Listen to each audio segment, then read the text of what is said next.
And here we go. Welcome in to another edition of Bucky and BK. Today is Wednesday, August 19th, 2026.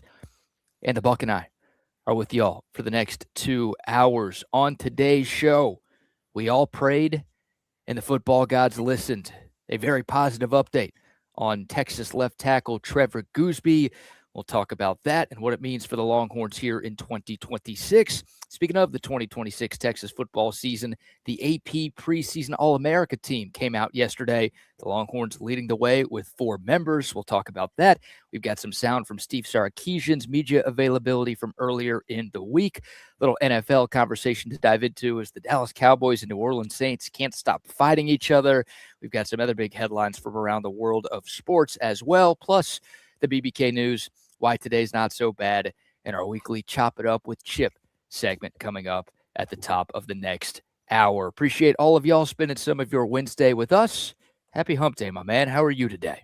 I am doing fabulous, man. Another warm day here in Central Texas, just as warm as can be.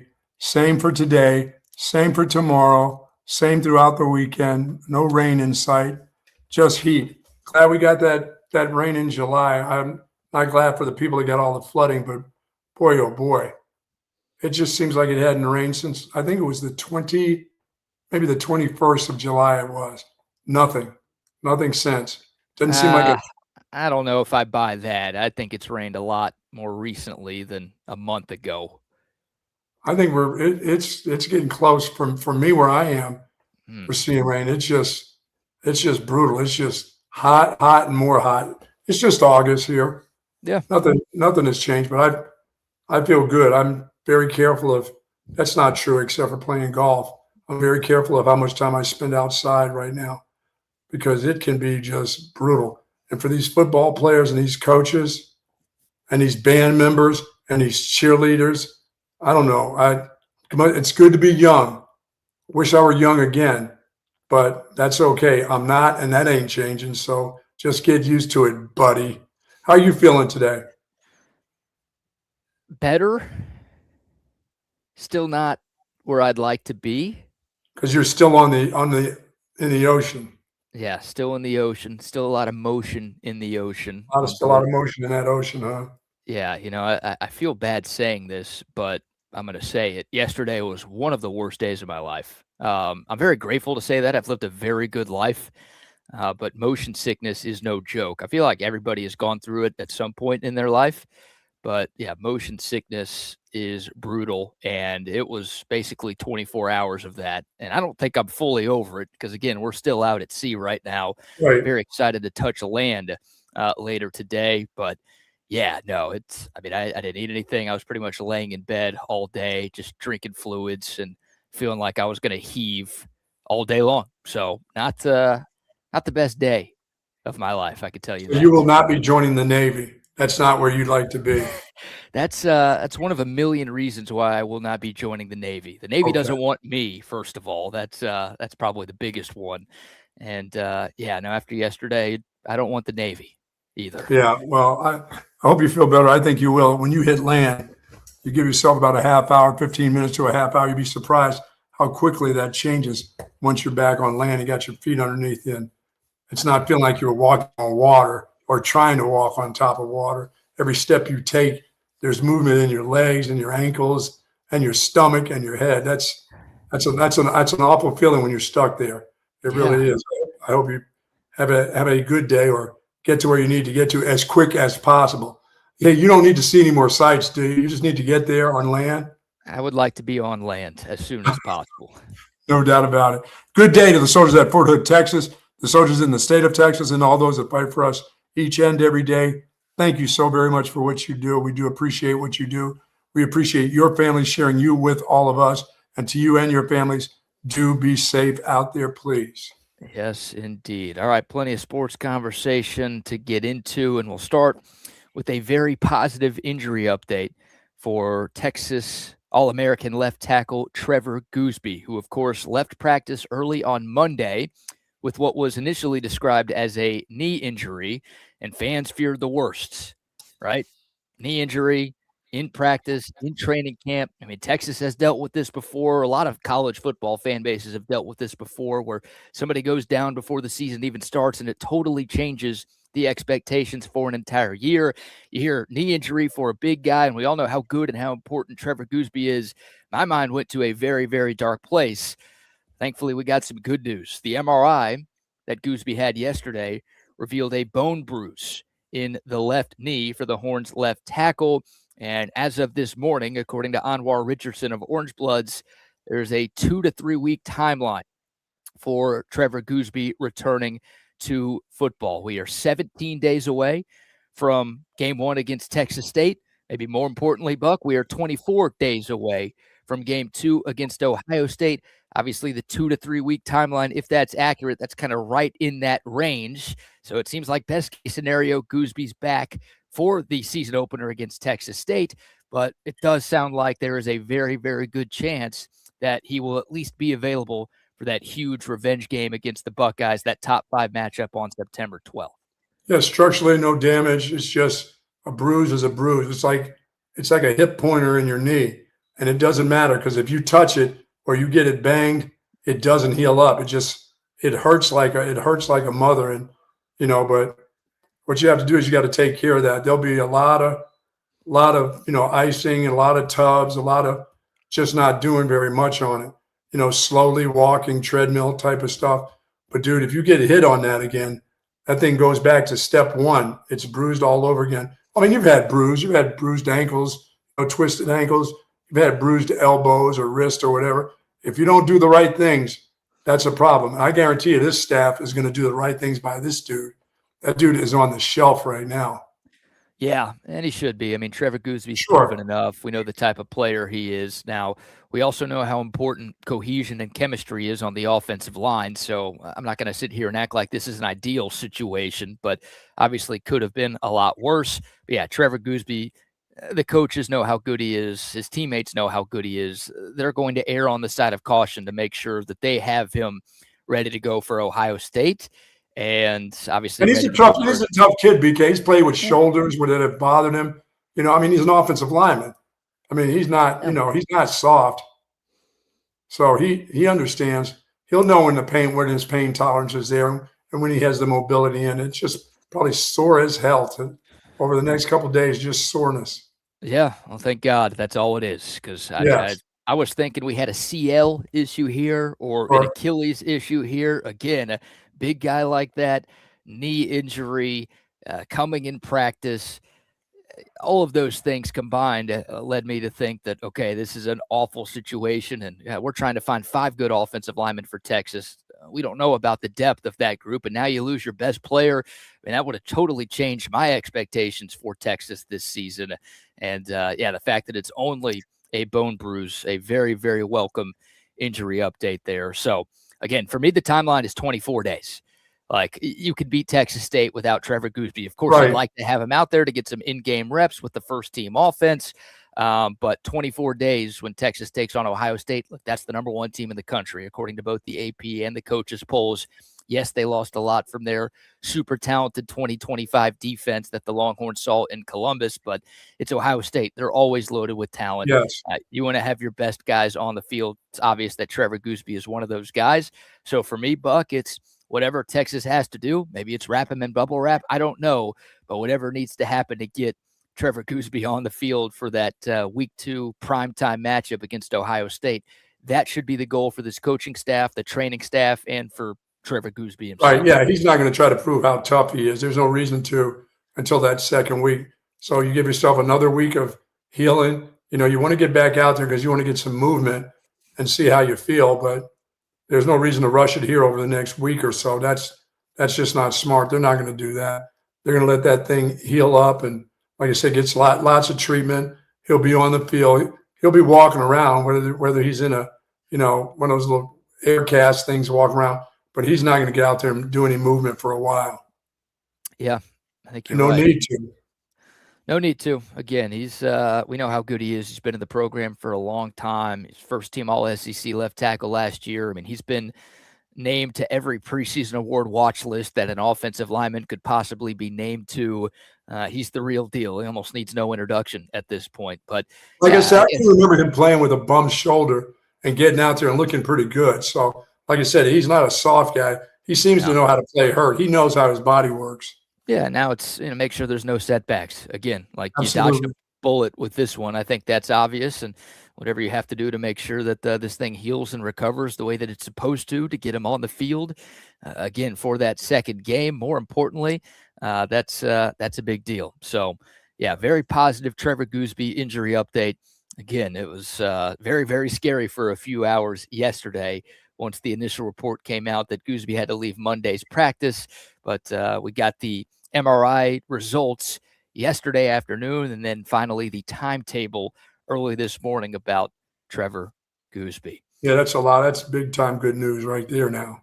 So I want to ask you, Buck, maybe with the assumption, and perhaps we shouldn't be assuming, right? Because there is a world where, at least according to that timeline, where Trevor Goosby is going to be available to play every game for Texas this season. But let's just say he's not. Let's say he can't go for Texas State 17 days from now. How do you think Texas should handle the offensive line? They've got a couple of different options that they could try. I mean, Melvin Ciani, the projected starting right tackle who transferred in from Wake Forest, he played left tackle at Wake the last couple of years. So you could move him over there. And then maybe you move Brandon Baker back from right guard outside to right tackle where he played last year. You could put Brandon Baker at left tackle. You could find a spot for Cole Hudson on the interior of this offensive line. I mean, I'm sure they're trying everything. I would probably move Baker to left tackle. I mean, he's been a tackle before. He played a year last year out there, at right tackle. He has some experience being out there on an island by himself. He's moved inside. I know moving back and forth, but he has experience out there. And that's only going to help you for the following year when Goosby's gone. I mean, Baker may not be a guard. Again, he may be your next left tackle, period. Yeah. He may if he plays well at guard, I think they were going to move him out. They're not, they may go in the portal and look for a left tackle and pay a lot of money for it. But if you got a guy who can be your left tackle and he's had a good year from right tackle to guard and to left tackle, why wouldn't you do it? Because now he's really experienced. He's a 3-year experienced guy. Now he's a veteran player. And for him to move from guard to any of those tackles, right, left, or whatever, so I would give him the opportunity. It's the first game. It's Texas State. It doesn't matter who you move out there, but if you want to look for the future and see, is that possibly our left tackle in the future? Why not do it in that game? Yeah, I don't. Or like you said, it takes, you got to try to get these guys coordinated. So why don't you leave him where he is, where he's been practicing, and put somebody else out there? You can still beat Texas State. You better be able to. Right, of course. I don't care if you put a tight end there. Well, a couple of thoughts on that. I don't think the long-term plan for Brandon Baker is to move him to left tackle. I feel like if that was the long-term plan, they would have left him at right tackle for another season instead of going out, getting a right tackle in the portal and shifting Baker inside. I think they feel like his best potential long-term, both as a college player but also as an NFL guy too, is inside at guard. So, for me, it's like, okay, what's the best bad idea here? I don't know if there's an obvious choice, but game one, there's not a bad choice. Second game, there's a lot. There's a lot to think about. Game one against Texas State, it's the coordination between who's out there and everybody else too. Yeah, but there's a chance who you have in game one is going to be your offensive line in game two. Again, that's the glass half empty way of thinking, right? That Trevor Goosby would have to miss the Ohio State game. But if he does, like you want to make sure you've got your best 5 out there for game one, just in case. That's the same 5 you've got to throw out there. If I'm worried about him not being ready for game 2, and you have to think about that, as you said, then I'm moving a guy who's played tackle out there, who's got the veteran who's on the right side. I move him to left tackle. Yeah, I think that's what I would do. And again, there's no way to really do this without shuffling the deck a little bit and forcing guys to switch roles. But I think maybe the best on paper solution is probably the most veteran solution that Texas has. It would be Melvin Ciani, who's a senior, who's played left tackle. You move him to left tackle. Lawrence Seymour, still hoping he wins the battle for left guard. Remember, that competition is still ongoing. So now it's really Right. two offensive line questions that you have. But Lawrence Seymour's a sixth-year player, ton of experience. He's been around the map. I'd leave him at left guard. Connor Robertson's a fifth-year guy. He's your starting center. No debate there. And then, thank God, Cole Hudson's back. No kidding. He's played right guard. He was right guard on a very good 2024 Texas offensive line. That's a fifth-year player who obviously had to fight to get that fifth year of eligibility. So I'd probably put him at right guard, and then I would shift Brandon Baker, who's a third-year guy who obviously played right tackle last year for the Longhorns. I'd move him back outside to right tackle, and I think because he knows what's going on out there for sure. Yeah, he's played a full year in the SEC. Obviously played against Ohio State last year too. So there were some bumps and bruises for the redshirt freshman season of Brandon Baker. He committed a bunch of penalties, and early on he just looked a little overmatched, but I thought he got a lot better as the year went along, as did the rest of the Texas offensive line. But that to me, again, Siani's already played left tackle. Baker's already played right guard. Baker's already played right tackle, Hudson's already played right guard. That's the sort of shuffling that leads to the least chaos. Because it's not automatic that, that your Goosby's ready for week 2. You just don't know. You don't know what happens at practice leading up. He may be sore again and not quite ready in week 2. The timeline is nice to have those timelines, but if the player's not ready, he's not ready, Right. And that timeline, look, I like Anwar. I trust Anwar. He does a very good job, but that's Anwar's report. Like, we haven't heard anything yet from Steve Sarkisian saying that's the exact timeline. So maybe it's something a little bit different internally than externally.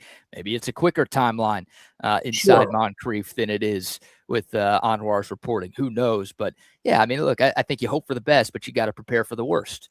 And the worst is you need a different left tackle against Ohio State. And I'll say this, another potential name to stash in the back of your mind, Buck, again, going glass half empty here, is Andre Kojo, who, speaking of offensive linemen who got injured during fall camp, Andre Kojo tore his ACL last year during fall camp. He was in competition with Brandon Baker to be the starting right tackle for the Longhorns in 2025. Obviously, as soon as he got hurt, the competition ended. But Kojo is a fourth-year player, Buck, who's 6'6", 340 pounds. That's right. That's a guy, I don't know how far along. I know he's practicing. I know he's fully cleared. I know he's been getting some reps with the ones and twos. That could potentially be your right tackle if you wanted to leave Brandon Baker inside at right guard. That's another option for Kyle Flood and Steve Sarkisian. Yeah, I like Baker. I'm like him going back to his old spot because he knows about his old spot. The newness of playing guard, he's gotten used to that enough. He's probably very comfortable inside there, but with help inside, that always helps a little bit because he knows what's out there at tackle. But I would rather have his experience out there if need be. I'll find a sluggo to put him in there at guard. I know that was a problem last year at left guard, but I'll find a sluggo for the right guard position. I just will. But you can't just put some sluggo out there at tackle, either side. Yeah, and I think the first 5 that I brought up with, Brandon Baker staying at right tackle and Cole Hudson being inserted to the lineup at right guard, I think that's the one that makes the most sense. Again, hopefully Texas doesn't actually have to make this decision, but of course they've got practice for the next couple of weeks, so we'll see what the practice reports look like and what they are trying. Somebody's about to get a lot of reps. That offensive line group is about to get a lot of reps. Yeah, and Brandon asked, why didn't Sark get more offensive line depth? Well, they brought in 5 transfers, and they signed a high school class of 4 players. Like they did. And they went after more players that they couldn't get. They went after a couple of Michigan guys who, entered the portal, but once the Wolverines hired Kyle Whittingham, they decided to withdraw and return to Ann Arbor. Don't forget, Michigan's got money too. And these guys had lives up there in Ann Arbor. That's a pretty big change of scenery going from there to Texas. So, look, Sark tried, and he brought in a bunch of guys. It's not like he brought in one offensive lineman. He would have brought the guys from Michigan. He would have taken – that wasn't just a hoax to him going for the guys. He wanted those guys from Michigan. Right. And he wanted Bray Lynch from Westlake, who plays at Indiana. Right. Guess what? Indiana just won a national championship last year. And that guy is getting paid there too. They've got a lot of money. They got more money pumping into that program than they ever have in the past. Yeah. So, look, they succeeded, again, bringing in 5 guys. That's not nothing, but they tried for more. This wasn't Sark just didn't do anything and was banking on this offensive line being fine. That was the mistake he made last year. We talked about it a lot last year. That was a huge screw up by Sark and Kyle Flood, just thinking, oh, yeah, we can lose 4 starters from the 24 group and everything's going to be okay. They clearly made the wrong decision there. This is not deja vu. They didn't make that same mistake again. They went out and brought in more bodies. Yeah, and you have to scrimmage and you have to practice, and guys get hurt. I mean, we started a football season out with like 5 running backs hurt before the season even started. So Right. far, you've been very lucky. You got one guy hurt, but he's the main guy. But it looks like the outlook for him is good. So you let him rest and hold on for dear life. I mean, you can get through that first game. I mean, you talk 2 or 3 weeks for a bone bruise. That sounds like plenty. Yeah. With no structural damage. And I would think like Trevor Goosby could play against Texas State, but it would surprise me all You're right. if they just left him out. No, he's going to want. If you tell him he's going to want to, that offensive lineman is going to say, "No, I need to be, a top 6 or 7 pick. I need to play in every game." That's just the way the player. You got to protect the player from the player. There's no reason, and you got to protect your team. Yep. That's it. I mean, you got to protect the player from himself at some point. But again, we'll see what the doctors say. We'll see what the medical staff says. And they can come back in a week and a half and say that guy's ready to go. 100%. 100%. And again, best case scenario, considering what it could have been, considering all of the possibilities that were out there following the initial report from yesterday morning, Trevor Goosby dealing with a bone bruise, 2 to 3 weeks, the projected timeline. Again, 17 days away from game 1. 24 days away from the Ohio State game. That's the timeline that I am most concerned with. Oh, yeah, me too, for sure. So we will take your thoughts. Brandon says, trying and still failing. No day 1 starters. They got 2 starters out of the portal on the offensive line, Brandon. I'm sorry you're so down on Steve Sarkisian this morning. I can't help you there. All right, we will take your thoughts. The code of text line 512-222-9328. The YouTube, Facebook, Twitter, and Twitch live chats are rocking and rolling as well. We can get into the preseason All-America team that came out yesterday. Of course, we talked about the AP poll yesterday, but now we got the All-America team from the Associated Press. Before we get to that, though, how about our first round of sponsor shout-outs? Folks, Relax the Back embraces a holistic approach for a healthier lifestyle. And, of course, for over 20 years, my back couldn't be happier. Feeling great after a round of golf yesterday. And it was hot, lots of walking out there. Thank you, Early Bird, but thank you to Relax the Back, because now I get up and I sit in this chair and my back feels great.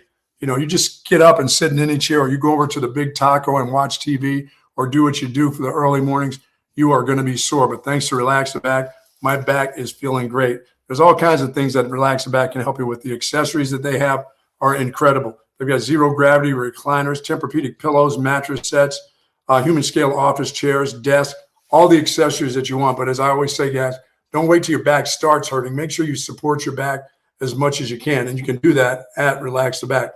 2 locations. One is in the Hill Country Galleria across from Whole Foods. The other is up north at the Gateway Shopping Center. And that's right across the street from the Container Store. Love that store up there. Go see the one, please, and the Galleria. Say hello to Brian once you're there. Folks, live pain-free like the Buck at Relax the Back. Yes, indeed. Love Relax the Back and love audio-visual consultations. Oh, yeah. Well, 512-255-8678. That's the phone number to call to get in touch with Tom McKay and his great team at AV Consultations. We are just a couple of weeks away from the return of college football. Of course, 17 days away from Texas opening up the 2026 season. Means you got 17 days to get on the schedule and upgrade your home TV setup with our guy Tom McKay and his team at Audio Visual Consultations. They've been hooking up Central Texas since 1988. They've been to both of our places within the last week. Bucky getting a new 85-inch screen.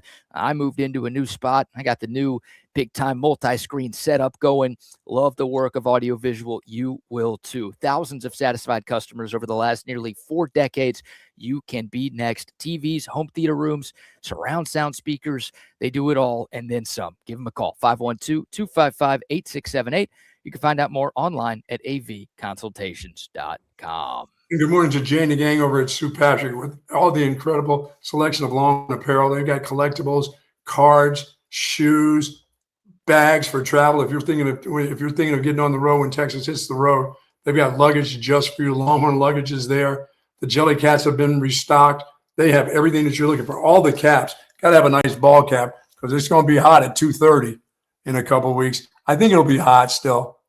Maybe not. Maybe the temperature will get into the 60s. No, it'll be hot. You need to get your gear. You need to have your gear just in case you take off and go on a cruise like BK's doing. He's wearing his gear inside his room all day long or the last couple of days. But they've got it all at St. Patrick, of course. 5222 Burnett Road. For more information, folks, please go to StPatrick.com. 50 years of service in Central Texas for St. Patrick. Going on 51 now. Going on 51. They've been around a long time over there. Yes, they have. But they're still getting it done at a very high level. Go see our friends at St. Patrick. Get those schedule shirts. Get those scheduled T-shirts. Absolutely. Get ready to go for the upcoming season. A shout out to them and a shout out to our friends at Roger Beasley Mazda South as well. 30 straight Mazda President's Club Awards. That's a dynasty right there.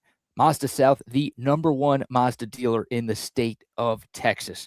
That's a big deal. You see Mazdas all over the Central Texas roadways with great reason. Legendary reliability, first-in-class safety. They've got great technology, too. Check out the all-new 2026 Mazda CX-5. It is a beautiful, luxurious car. I mean, you're getting a luxury car, but you're not paying a luxury car price. It really is the best of all worlds. I've been driving one around back home, and I absolutely love it. Go take one for a spin. I think you will, too. Great people over at Roger Beasley Mazda South. Again, part of the Roger Beasley Mazda family. Growing, and they want your business, and they want to show you why they can earn your business. Go see them. Of course, they take trade-ins. They've got new, they've got pre-owned vehicles. They've got a great service team and department as well. The best place to shop for a newer pre-owned vehicle in Central Texas is at Roger Beasley Mazda South. Go see them off I-35, just south of Highway 71. Again, Roger Beasley Mazda South. And our good friends BK over at Early Bird, thanks to those folks for yesterday, because I was out there walking around on that golf course, and it was hot. And I walked over 4.5 miles of walking, even though I'm in a cart. And I kept getting yelled at, get in the cart. We'll take you to the tee box. We'll take you to your ball. But I had to get my steps in. That Early Bird, and talking about hydrating, this was the first time that generally when you're out on the golf course for me, I know guys that have a few beverages on the court have to use the bathroom. I never had to use the bathroom. I must have drank 5 gallons of water out there yesterday. But I put my little drops in, and it was great. I feel great today. I was thinking there's no chance that you're not going to be sore from all that walking. Hey, jumping over little ravines, because my ball kind of went in a couple ravines yesterday. So I had to jump over to the other side, and they weren't long, but I had to reach down, pick them up. Hey, I even got on the ground without my ball getter, laid down and reached, because I had a Titleist ball. You know I represent Titleist. They wanted me to get that ball. They didn't want to leave it for somebody else. So I reached down there amongst, I don't care if there were snakes in there. I got my nice golf ball out of there, and I rolled around to get up off the ground. I didn't just bounce off the ground, but I had to roll, get to my knees in my shorts. I'm all dirty and filthy on the golf course, but thank you to Early Bird CBD. Boy, I feel great. I was thinking, man, are you going to be hurting today? That stuff makes me feel fantastic. What a testimonial right there. Wait, so you hit a golf ball in the woods, and instead of letting it go, you got on all fours to It went down into the ravine, and it was one of those deals that's only so wide.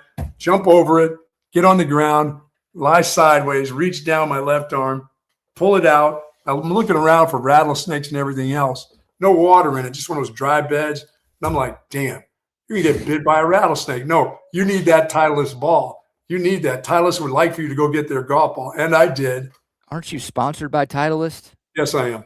Doesn't that mean they give you an unlimited supply of balls? That doesn't mean I'm very frugal. I wanted that ball. That ball was very good to me. Hey, that was the first time I hit it. It came right out of the sleeve when it went into that ravine. So I had to say the ball was good to you? That was a terrible ball. You should have let it go. No, I got it. It's still there. Did not lose a ball yesterday. How about that for a round? That works. That works. Man, I'm going to tell you, I any normal time, even if I take the pill that I take, to prevent me from being able just to walk, I would have been so sore today. from that round yesterday, dude. It was like 103 here, which is supposed to be this weekend like 106, 107.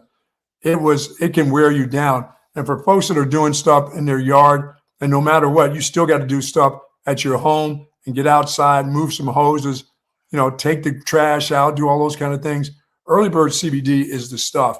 If you want to get rid of that pain, and especially the next day, you got to try it. You got to give it a shot.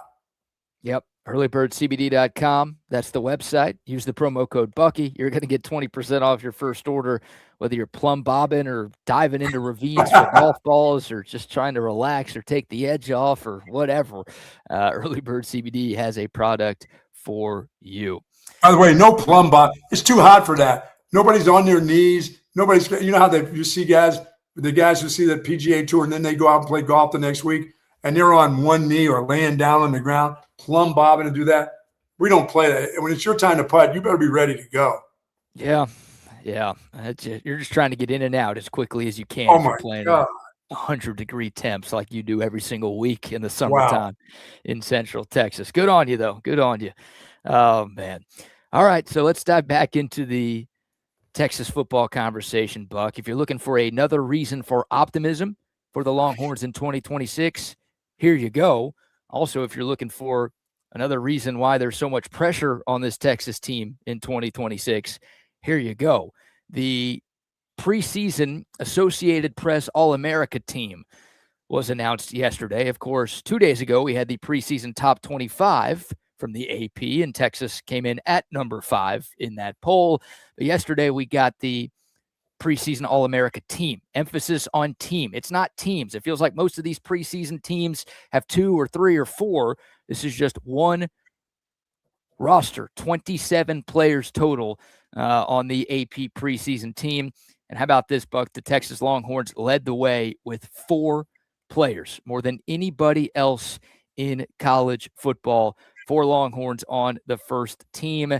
The SEC had 14 of the 27 players who were selected. But for the Longhorns, it was Cam Coleman, Trevor Goosby, Colin Simmons, and Raheem Biles getting the nod. So no Arch Manning, no Ryan Niblett. We've seen both of those guys pop up a lot on preseason All-America teams and lists around the country. Neither of those guys made the cut on this one. But despite that, still, Texas coming in with 4 players more than any other school. For Niblett, they didn't have a special team. They didn't have a special teams guy. No. They had They have a kicker. They have a kicker. They have a kicker. They have a punter, and they had an all-purpose player. And the all-purpose player was Wayne Knight at UCLA, who does a little bit more offensively than Ryan Niblett does here. But yeah, there was no specific punt returner or kick returner for that matter. So no guaranteed designated spot for Ryan Niblett. Yeah, I was thinking they may have that little wide receiver from Miami, because I think he may have been a punt returner, also a kickoff returner. Well, they did have 3. They did have 3 wide receivers, and one of them is Malachi Toney. So we'll go down. We'll go down some of the big names on this list. I like the 4. I think that's perfect. Those 4. Yeah, I mean, the first team quarterback is Dante Moore. I'm sure Texas fans are wondering, okay, if it's not Arch Manning, who got the nod? I think you could have made a case for Arch. I think you could have made a case for Tobago Chambliss at Ole Miss. I think you maybe could have made a case for Julian Sand at Ohio State. But ultimately, Dante Moore at Oregon, who turned down the NFL to come back to college for a 4th season, he gets the nod there. Your 2 first-team running backs are 2 guys that Texas is scheduled to see this season. Kwan Lacey at Ole Miss and Ahmad Hardy at Missouri. Of course, we're still trying to figure out Ahmad Hardy's situation, recovering from that gunshot wound he suffered early in the offseason. But he's still there as of now. Mentioned the 3 wide receivers. You've got Jeremiah Smith. Obviously, the Longhorns will see him week 2 against Ohio State. You've got Malachi Toney at Miami, who you just brought up, and then that's where Cam Coleman falls in. And then, hey, congrats to Oklahoma, Buck. They got a player on this. They actually got 2 players on this, but they did get somebody on the first team, at least listed as offense. Their kicker, Tate Sandell, making the cut. Oh. They've become Kicker U up there in Norman, I guess. Yes. Not winning anything else of note, so they can have that title.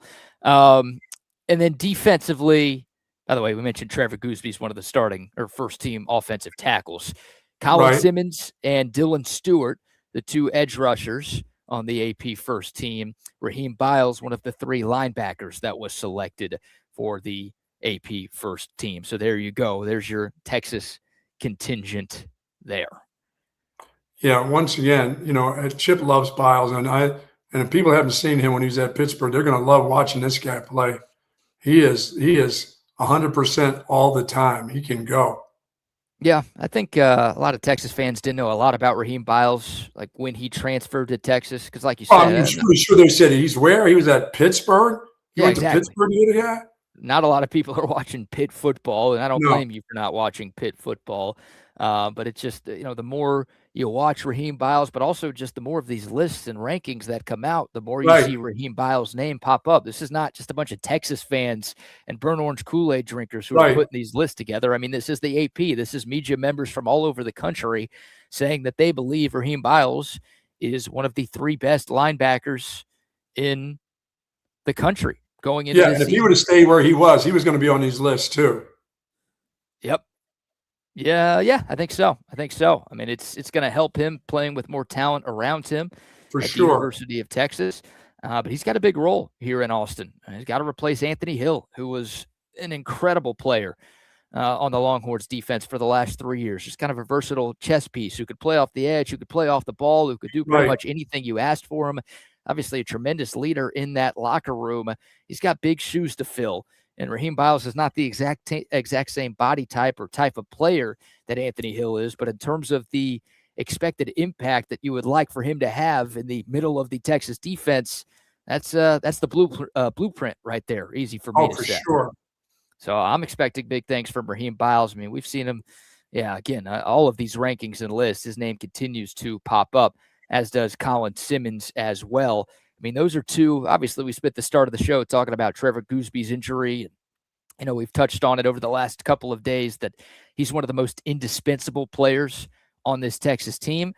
I would argue Colin Simmons and Raheem Biles belong in the top 5 of that most indispensable ranking for this squad. Yeah, he's Simmons is either 3 or 4 on that team, period. And maybe 3. In terms of most important guys you can't afford to lose? Most important guys, yes. Yeah, I mean, he's right there. Like Texas has more depth at edge than they do at other spots on their roster. But I mean, Colin Simmons, 20 sacks in his first 2 years of college football. Yes. I've said it a million times. I think he's the best defensive player in the country going into 2026. So, yeah, even though you do have some guys that you feel good about, some guys with experience, and then some young 4 and 5 stars waiting in the wing for their turn, you don't want to lose a guy like Colin Simmons because you don't have another one of those. No, you don't. Raheem Biles, again, at linebacker, we haven't seen him do it in a Texas Longhorn uniform, but as good as Juice Cryer has been so far in practice, transferring in from Florida State, as good as Anthony Smith was at the end of last season, he played really, really well in the bowl win over Michigan. You've got some bodies, obviously Tyler Atkinson, the 5-star. You've got a few freshmen who are already making waves. Absolutely. No pun intended, but you don't have a Raheem Biles on that list. So I would say, Buck, I think the top 5 most irreplaceable Longhorns, as we've turned the All-America segment into this, I would say Arch Manning is number 1. I don't think there's any doubt about that. I would say Trevor Goosby is number 2. That's why everyone was freaking out so much after hearing the reports yesterday. I would say your 3, 4, 5, maybe you could change the order a little bit, but I'd go Colin Simmons, I'd go Raheem Biles, and then I'd go Jelani McDonald at safety. Who'd I miss? Cam Coleman somewhere. Yeah, Cam Coleman could be in the mix, but you got a lot of wide receivers. That's it. I've said it a million times. I think wide receiver is the deepest room on this team. Now, there is no other Cam Coleman. Don't get me wrong. I don't want to lose him either. But you've got a really, really talented and deep wide receiver room to where if you were to miss a couple of games, you should be just fine. Again, I don't want that to happen. But if Trevor Goosby misses a month of the season, I think that's a bigger loss than Cam Coleman missing. Definitely a month of the season. And same thing with, Simmons. I mean, Jelani McDonald, we're still trying to figure out if Texas has 2 starting safeties that they feel good about. Jelani McDonald is so far and above, I think, every other safety from both a play and a leadership standpoint, the back line of the Longhorn defense, Like that guy. I know safety's not the most premium position on the field, but that's a dude the Horns can ill afford to lose as well. But yeah, Well, Cam Coleman. it's a premium position when you're playing the SEC and some of these returning quarterbacks, for sure. For sure. It's your last line of defense. And, the safety play last year behind Michael Taff and Jelani McDonald wasn't good enough. So you obviously don't have Michael Taff. He's off in the NFL. You can't afford to lose Jelani McDonald. I don't want to see that again this year. No.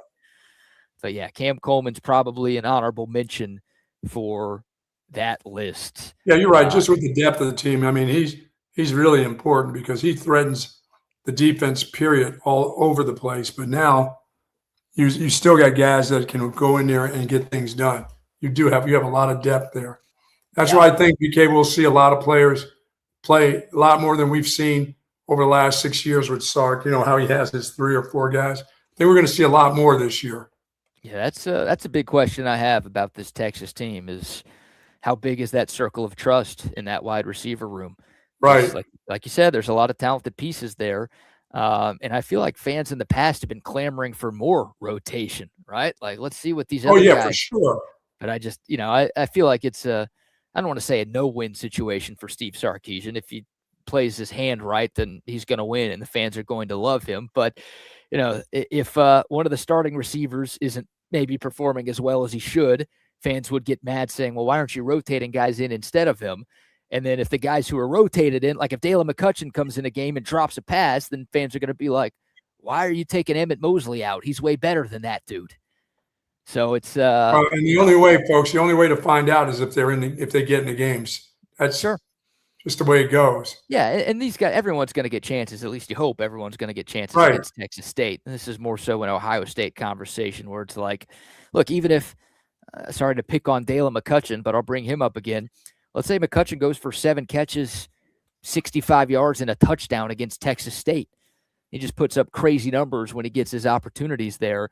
And then Sark and Chris Jackson are like, oh, well, this guy's pretty good. Like, he's going into year 2. He had some good moments last year as a freshman, had a couple of catches against Ohio State in Columbus. Like, we trust this guy we trust this guy to have a big role against the Buckeyes this time around. And then if he drops the first pass that comes to him on a 3rd down and Texas has to punt, we know how fans are. It's not going to be, oh, we forgive you, Sark. It's going to be, why did you take somebody else off the field? Yeah, like I said, but the only way to find out is to find out. Mm-hmm. And look, the head coach is paid $11 million to make these decisions. I'm not saying you should feel bad for him. That's part of the gig that comes with the territory. But and it's all his trust in that player. Okay, he dropped this one. He'll get back and he'll make another play. Yeah. It just happens. You don't get to catch them all. And I think, look, I like the younger guys that Texas has. I like McCutcheon. I like Khalil Clockett. I like Jermaine Bishop Jr. I'm very excited to see what he can do. Sterling Burkhalter doesn't qualify as a younger guy, but he is a newcomer for this team, kind of a depth guy at wide receiver. I like all of those guys, and I think all of them are capable of making winning plays for Texas at some point this season, but I don't think any of them are as good as the top 3 projected starters that Texas And I don't has. give a crap if I see the 3 guys for the entire season, every game if they win. So, okay. So no need to rotate then. Yeah. So I'd be like, sorry, you didn't get that playing time, but those guys will be out of here. If they're that good, they'll all be gone. So, I don't know if you could say that, because Cam Coleman's gone after this year. Ryan Wingo's probably gone after this year. Sterling Burkhalter, I think, has to go after this year. Right. So, all of those guys, look, Texas could go to the portal next offseason and bring in 3 wide receivers, and then obviously the writing would be on the wall for those younger guys. But but if we're talking about the trust that we're talking about and they continue to get good, here's your opportunity. So when you get your chance, you better make good of your chance. Yeah, well, that's how they're going to earn more playing time this year for sure. It's a different conversation after the year is over, I think. But yeah, they've got to be doing enough in practice, and obviously when they get their chances to play. And look, it's not just an Ohio State or bust kind of situation for some of these younger dudes. They might have a great game against Texas State, but we're going to stick with our veterans against the number 1 team in the country. I would agree. We'll go back to you week 3 against UTSA, and if you can prove something there, then okay, Tennessee and obviously into conference play, we'll trust you more and give you more opportunities if we see you continuing to develop and practice. So I know Ohio State's the first big game. That's the game that we've talked about the most, and I think every Texas fan has talked about the most. But yeah, for some of the rotation conversation, whether it's at wide receiver or anywhere else on this team, Buck, it shouldn't just be limited to Ohio State. Remember, you got 9 SEC games that you got to deal with too. You're going to have week in and week out of tough games. Yeah. Yeah, there's a lot of tough ones. And yes. Mentioned it yesterday. Texas plays 7 preseason top 25 teams, which is tied for the most in college football. And look, Texas is really good. I've got high expectations. The standard is the standard around here. I just think it's kind of, I don't know if funny's the right word, but there are 3 teams across college football that have to play 7 preseason top 25 teams. All of them are in the SEC. Texas is one of them. Arkansas is one of them. Kentucky is one of them. I think people expect Arkansas and Kentucky to win somewhere between like 2 to 5 games. Texas is expected to win somewhere between 10 or 11 games in the regular season. And again, you shouldn't feel sympathy for Sark. This team is good enough to go out there and do it.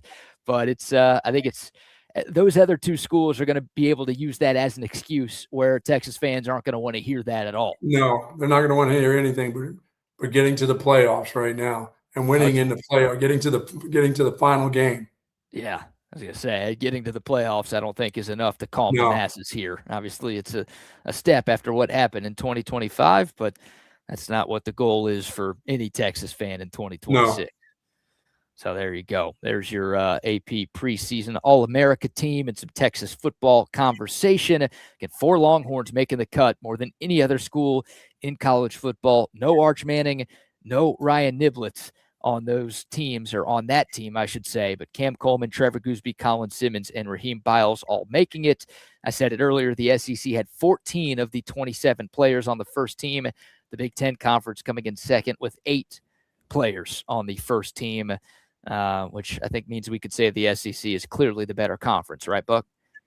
Absolutely. That's all people care about these days? Yeah, well, we'll see at the end of the year. Oh, I don't want to see 3 in a row, or is that 4 in a row? Oh, you're saying the national championship matters more than a preseason All-America team? Is that what I'm hearing from you? And don't we like the finality of it? Don't we like the finals? Who's in the finals? Who wins? We just don't want to see Signetti's face in there anymore. Well, it's crazy, and we talked to Chris Phillips about this yesterday of SEC Unfiltered. Like, obviously, the top 2 teams in the AP Top 25 were Big Ten schools, with Ohio State at 1 and Oregon at 2. And everybody knows that it's been 3 straight years where the SEC hasn't had a team play in the national championship game, let alone win a natty. And this year, again, Georgia's number 3, Texas is number 5, but neither of those schools received a first-place vote. No SEC team received a first-place vote. Indiana at 6 received a number of first-place votes. Miami at 7, I think, received 1 or 2 first-place votes. Ohio State and Oregon and Notre Dame, those other non-SEC schools in the top 5, they all got at least 1 first-place nod. So week 2 is huge. That goes to show you just what people are thinking about the SEC right now. I know the SEC homers will continue to back this league, through thick and thin. But the voters from around the country, and by the way, like, some of these voters are SEC territory. None of them thought Georgia or Texas or any other SEC team, for that matter, was the best team in college football. That's crazy. I don't know the last time that's happened, where I don't know if it's ever happened in my lifetime, Buck. Yeah, for me, I'm just looking at Ohio State. They lost so much, BK. I know who they are. I know how they perform. I know what they look like every year. They're just waiting, sort of like how Michigan used to be. Next guy up, it's the next year. This guy that you never heard of is just ready to go. But they lost unbelievable type of players on defense. You can score on this defense. And I know what Patricia did. I know what he did last year. But, dude, there are some guys in the next couple of years you're going to hear about being all pro in the NFL that they are missing. You have to take advantage of that while you can. And in week 2, there won't be any excuses for me with this team not winning at home. Well, let's go back to the Trevor Goosby conversation. If Trevor Goosby can't play in week 2, is that an excuse? That's a setback. I don't know if it's going to be able to be an excuse, but it's definitely a setback not to have him there. But your depth and everything else is supposed to be where you're to the point of, no, do you just replace that guy with one guy that's like him? No. I don't know if any team could do that if they had that guy. If they said, "Oh, our backup is just as good," I don't think you can do that at that particular position.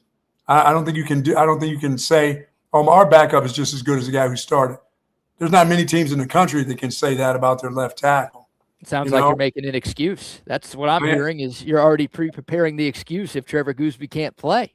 He's going to play 2, weeks and weeks, 3-4 weeks. He's going to be ready to go. I hope you're right, but you're not answering my question, which is answering my question. So I understand. No, there still won't be an excuse. Okay, all right. There won't be an excuse for that game. It's still at home. Yeah, I mean, if Steve Sarkisian in a post-game press conference following another close loss to Ohio State was like, "Yeah, we didn't have Trevor Goosby," I don't think most Texas fans would accept that. You needed to figure out another way to stop him or another way to score. Yeah. Yep. I don't want any excuses there. No. But you're right. Look, Ohio State, they're supremely talented. I mean, there are very few teams. I guess Texas was kind of in this camp last year. Obviously, the Longhorns didn't live up to the billing of preseason #1, but Texas had double-digit draft picks and multiple first-round picks in last year's draft, and they were still viewed as the #1 team in America going into the season. Ohio State lost 4 players in the top 11 of the NFL draft, and 3 of them on the defensive side of the football. That will not be easy to replace. So, yeah, I mean, you get them at home, you get them early in the season. Yes, it's the Buckeyes. They still have talent. They hit the portal hard. They recruit at a high level. They still have the same coaching staff. And again, the media thinks they're the best team in the country. But, yeah, they are losing more top-end talent than Texas is. And obviously, this is the first of the 3 matchups that the Longhorns will get to play Ohio State at home. Yeah, you got to have this one at home. This one is so important. And you're right. No, there won't be any excuses. No. Again, you hope you don't have to talk about Trevor Goosby not playing in that game. But for me, and I think for so many other Texas fans, that one's not going to fly. That was great. That was great news. That's great news today, though, that he's just got a bruise. Man. Yep. Could have been a lot worse. Wow. No CLs, no surgeries, no anything like that. I think everyone's mind went to a dark place when it happened. And once again, a bruise is not, in a big guy like that, it's how you take care of it. You can't come back too soon. The structure is fine, but the pain sucks. Yeah, but if it's a pain tolerance thing, I trust that Trevor Goosby is. Yeah, like I said, we've seen him play hurt. We've seen him play with shoulder injuries, and he's getting out there. So as long as he's got the movement, he'll figure out the pain part of it. Yep. And Ohio State, I mean, they lost Arvell Reese from that defensive line. They lost McDonald, too, who was drafted by the Texans early in the 2nd round. So they lose some beasts up there, but they still have some really, really good players. Yes, they do. Yeah, Texas's offensive line is going to be put to the test in a big, big way. Well, they're going to be put to the test whether Goosby's there or not. That's still going to be, that guard position, they better buckle up there. Yep. We'll see if Lawrence Seymour can officially lock down that left guard spot. But sure, that'll be a big test for him and Connor Robertson at center. And again, we're trying to see exactly what the O-line looks like. As of now, Brandon Baker at right guard, Melvin Siani at right tackle. It's going to be a tall task for all of those dudes. But hopefully Texas has enough. Look, the Texas offensive line, I know the Longhorns only scored 7 points, but to be honest, I thought the Ohio State game was one of their better games of the year up front. Like, they ran the ball better than we expected them to run the ball. Right. And it wasn't like the Florida game where Arch Manning was running for his life. No, he didn't have clean pockets all day long, but most of the issues in the passing game were on Arch Manning in that one. So that was, I think, one of the better games the Texas O-line played last year. Hopefully that's the case this year, and Texas can actually turn it into more points on the scoreboard because they haven't had enough of those. Yeah, and once again, I like to play teams early like this, but that's early. Week 2 is still early, and that's a good opportunity because you have a game underneath you where you see a lot of different guys play and how they play against other players. No matter what the competition is, there are other dudes. They're doing something a little bit different. The defense is a little different. They're not the same quality, but It's playing against somebody else. And there's a lot of people in those stands that can make you pretty nervous too. It's not just going out and playing against that other guy. It's that crowd that's a monster crowd that's going to be here for that game, for game 1 and game 2. Yep. I'm with you. Liking the Ohio State game being week 2 versus what it was last year. Yes. I think that benefits both teams. Obviously, Texas doesn't have an advantage over Ohio State. Both teams get kind of a tune-up game at home in week 1. But, I like this, the way the schedule shakes out. And obviously, I like that the fact that the game is at home, too. And once again, as much as you think that they, it's all about game to game, they are practicing Ohio State stuff. Every practice, there is a segment dedicated to Ohio State in these practices at this time of the year. It's not, you're not just going against Texas State defense or what do you think they're going to do. And there's segments of your practice that, the Ohio State's not changing a lot of things in what they do. You're practicing against that too, those looks. Yeah. I mean, you don't have to spend a single second on Texas State and you could still beat them by 4 touchdowns. Now, I'm sure the coaches are spending some time on Texas State, but like just the talent gap between the two teams is enough to where you can just kind of roll out of bed on September 5th and take care of business against them. So, yeah, spending more of your time and focus on what's coming to town week 2. I know Steve Sarkisian would never admit that, but that's I mean, you've got the coaching experience. You know how this works better than I do. That's a real thing that that coaching staffs do when there's a easier game and then a big game right after that. Yeah, I mean, they had their spring ball dedicated to that. Yeah. They weren't doing spring ball practice against Texas State. They were doing spring ball practice against Ohio State. That's where their focus was. There's nothing wrong with that. I mean, players understand who they play. They know who they're playing against. The only part about it last year is the scrubby teams they were playing against, they were struggling with them. That's why it was, I think, so surprising for the Longhorns last year. I mean, they couldn't run the ball against teams that they were supposed to just massacre. Even with a bad offensive line, they were struggling against bad teams. Oh, I remember. Yes, you do remember those. I'd like to not, but I definitely remember. All right, we'll dive back into the Longhorns conversation in a moment. Our Texas Longhorns insider Chip Brown will join us momentarily. We'll get his thoughts on the Trevor Goosby injury situation and some other pressing Texas football matters. But before we chop it up with Chip, how about another round of sponsor shout-outs? Good friends over at Woods Comfort Systems, reoccurring drain clogs and as a sign of bigger problems. Let Woods Comfort Systems help you get right to the source, folks. Proudly serving San Marcos, Kyle, and Wimberley. Their experienced team, they can come clean stubborn clogs, identify the problem, and get it done for you. Get that drain cleaned up. Plus, they're going to give you this for $70. They're going to clear out your drain and a free camera inspection. Call Woods Comfort Systems today at 737-251-6199, 737-251-6199. Woods Comfort Systems has been doing it with air conditioning, heating, and now they're doing it with plumbing. 71 years in Central Texas. Nobody does it better. No, they don't. Love our friends at Woods Comfort Systems. Also, a shout out to our friends at centextickets.com. There you go. We love them too. 17 days away from the season opener. If you want to be at DKR TMS when the Longhorns take on the Bobcats of Southwest Texas State, Centex Tickets, the place to go to get your seats. Of course, they've got you covered for every home, road, neutral site game that the Longhorns will play all season long, plus concerts, comedy shows, festivals, Broadway shows, any live event that you want to attend in person. Only one place to go to find your tickets. That is centextickets.com.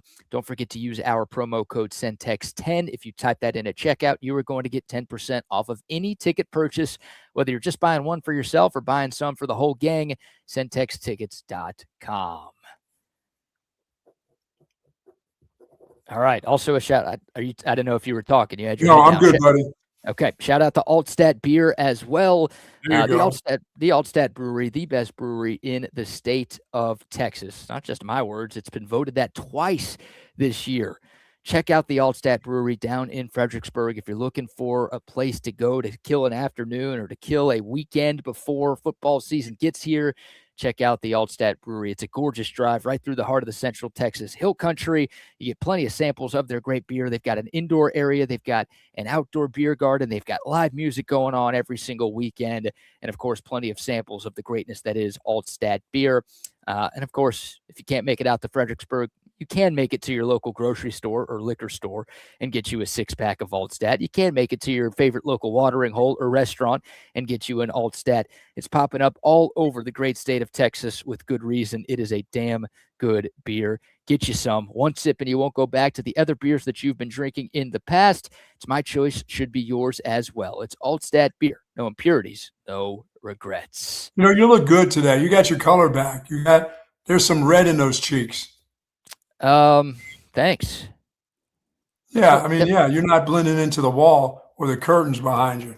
I definitely feel a little better today than I did yesterday. Not as much rocking of the boat going on, and I wish that was an innuendo. It is not an innuendo. Oh, man. That's where we're at right now. But we'll get back into the BK cruise escapades a little bit later. But joining us now, as he does each and every Wednesday at this time, it is our Texas Longhorns insider from horns247.com, the great Chip Brown. And, of course, our weekly Chop It Up with Chip segments brought to you by our friends at Cover 3, the best sports bar in town. See Breezy rocking the Cover 3 hat as always. Sir. Good to see you, my man. How are you today? What's going on, fellas? Things are getting interesting. Yes, they are.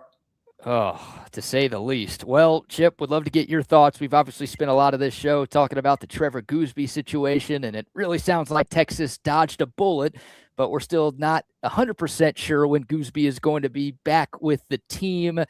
What are you hearing, and just your overall thoughts on what's going on with the Longhorns All-American left tackle? Yeah, I think they dodged a bullet for sure, because a bone bruise is a tricky situation. In his case, it was non-contact, which means the femur and the tibia collided in such a way that there was bleeding. And that is, a cause for concern because it can be, levels of a bone bruise. And I think the most optimistic recovery would be 2 to 3 weeks. And then, anything beyond that, you're looking at a more severe bone bruise. And so I think, there's hope that he'll be back in 2 to 3 weeks. I talked to a source just, within the last hour who said we'll really know more in the next few days to a week.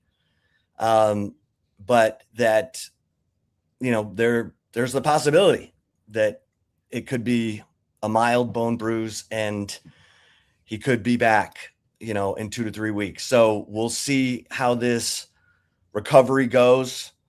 And, Trevor Goosby guy is, projected as a first-round pick. I mean, this is no, if you're looking on the irreplaceable list for Texas, he's, top 3.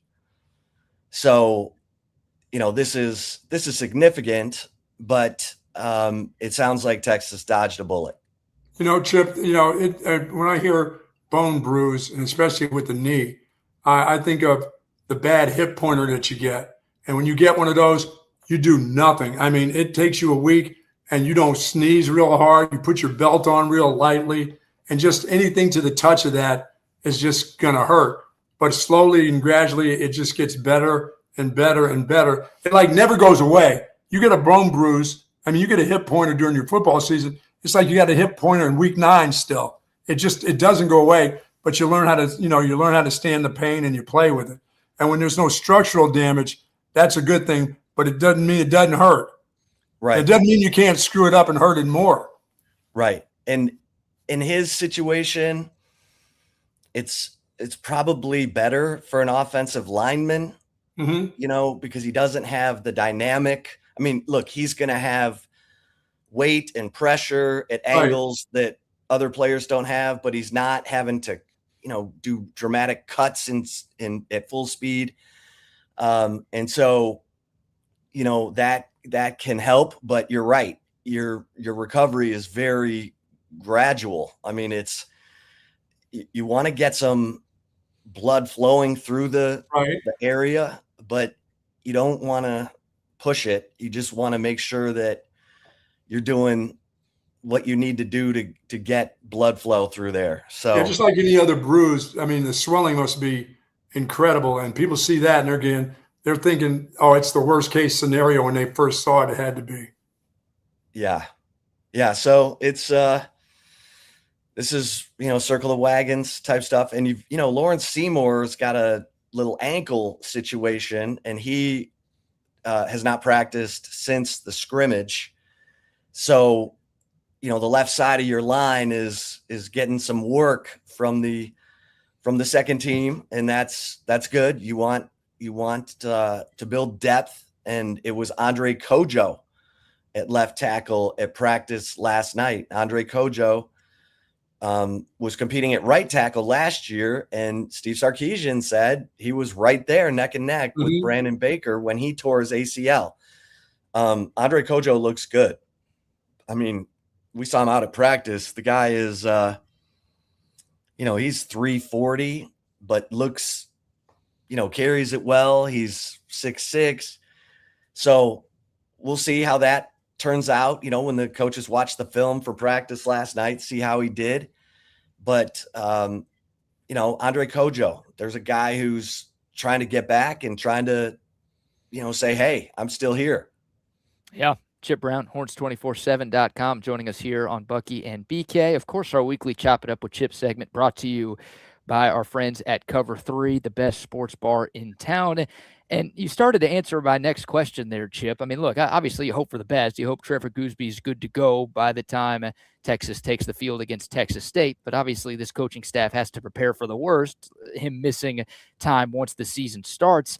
If you're Kyle Flood, if you're Steve Sarkisian, what are you doing? Are you just putting Andre Kojo in at left tackle and keeping everybody else the same? Are you maybe moving Melvin Ciani back to the left side? Are you, somehow moving Brandon Baker back to right tackle? Could he play left tackle? What do you think are the realistic options? And maybe what do you think the best option would be if Trevor Goosby is not ready for the start of the actual season? Well, I think the fact that Andre Kojo was the guy at left tackle last night says that the coaches think this is not going to be a long-term situation. If it was a long-term situation, you'd probably be looking at Melvin Ciani moving from right tackle to left tackle. If you think he's your best tackle, then you would move him. If you think Trevor Goosby is going to be back in pretty short order, 2 to 3 weeks, then you can put Andre Kojo over there and leave Ciani where he's likely going to be playing for the season. So I think that's encouraging. And, interestingly enough, with Lawrence Seymour out, it was Dylan Sikorsky getting most of the work at left guard at practice last night.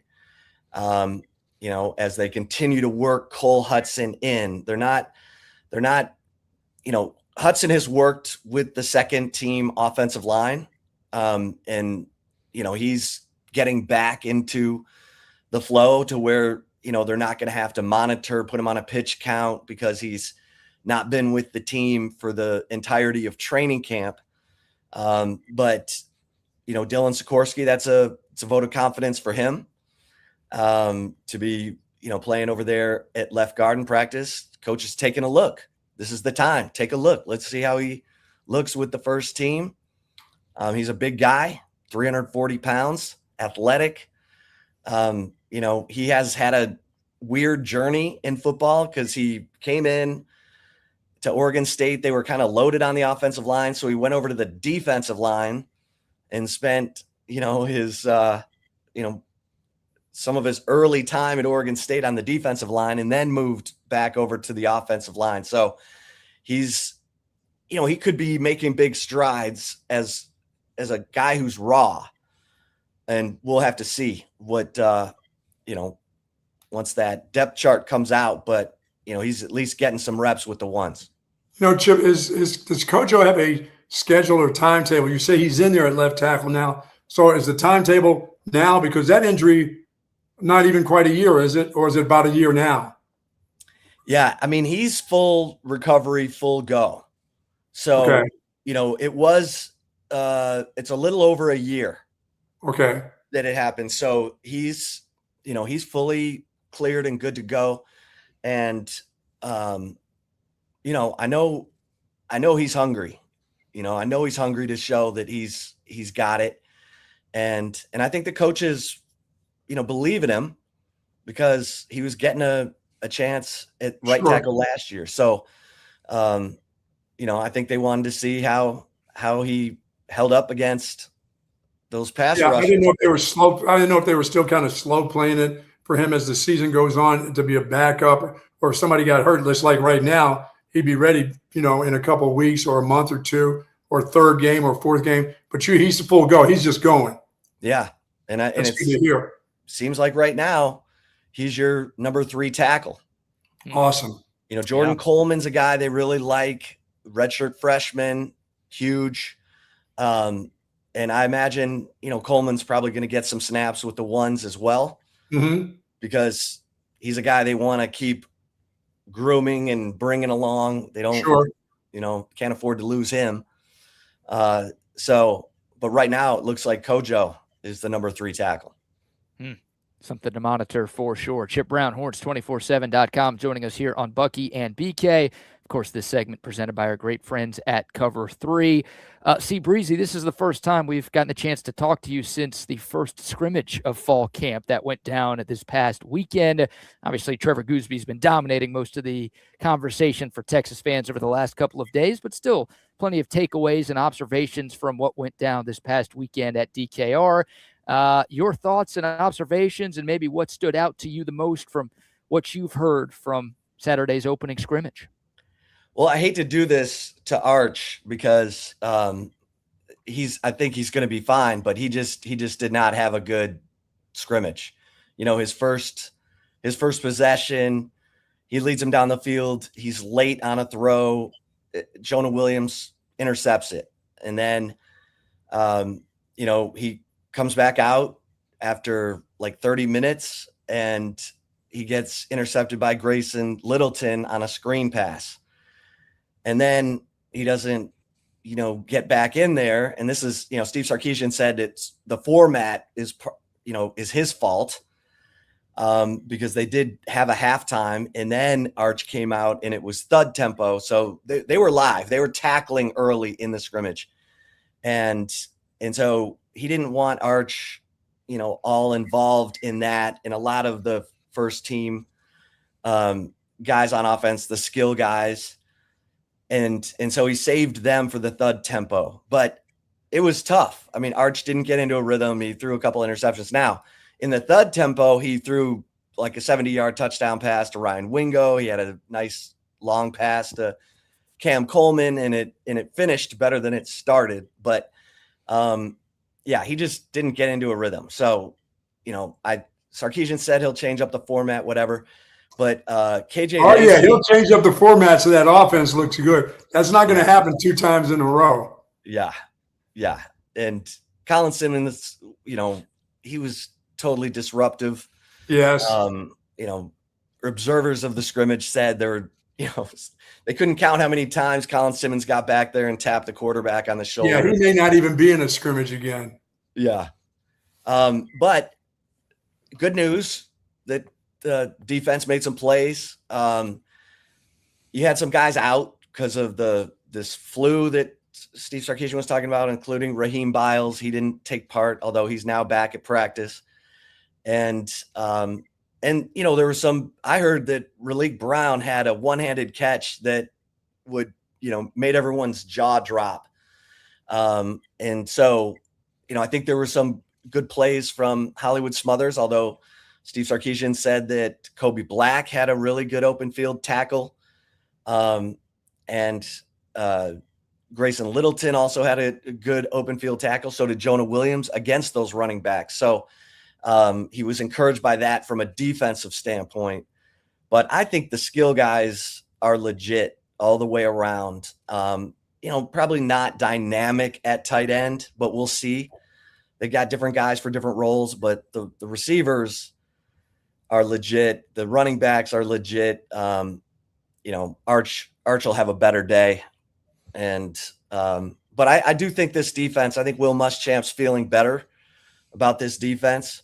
Although he did say he was concerned about the depth at linebacker. And so, the young guys played, but also Darius Snow, the 6th-year transfer from Michigan State, who they said went right in there and knew the plays and was able to hold up. So that ended up being a really good late pickup for Texas, Darius Snow from Michigan State. So, they tried to get some insurance there. In case the young guys, Tyler Atkinson, Rocky Cummings, Cozy Opala had a really good scrimmage. Like, I keep hearing this guy's name. I mean, he's a physical player, and he was backing up Brad Spence at strong side linebacker.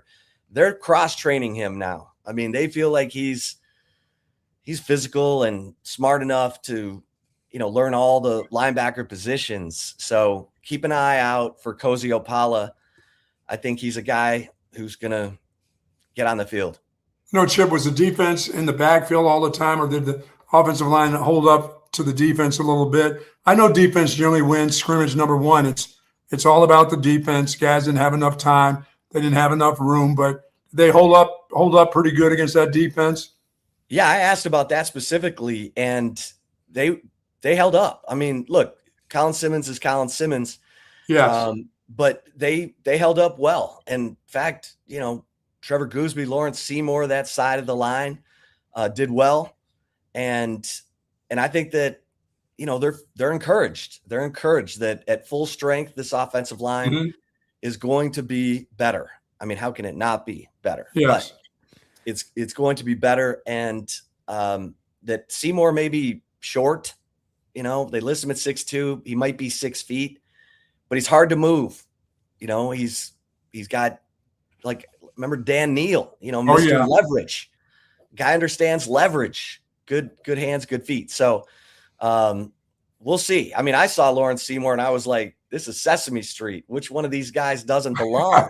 Because everyone else is 6'6", Goosby 6'7". You see, Seymour next to him. It looks like, what did someone win a day in the life of contest? But the guy is strong, understands leverage, gets under people.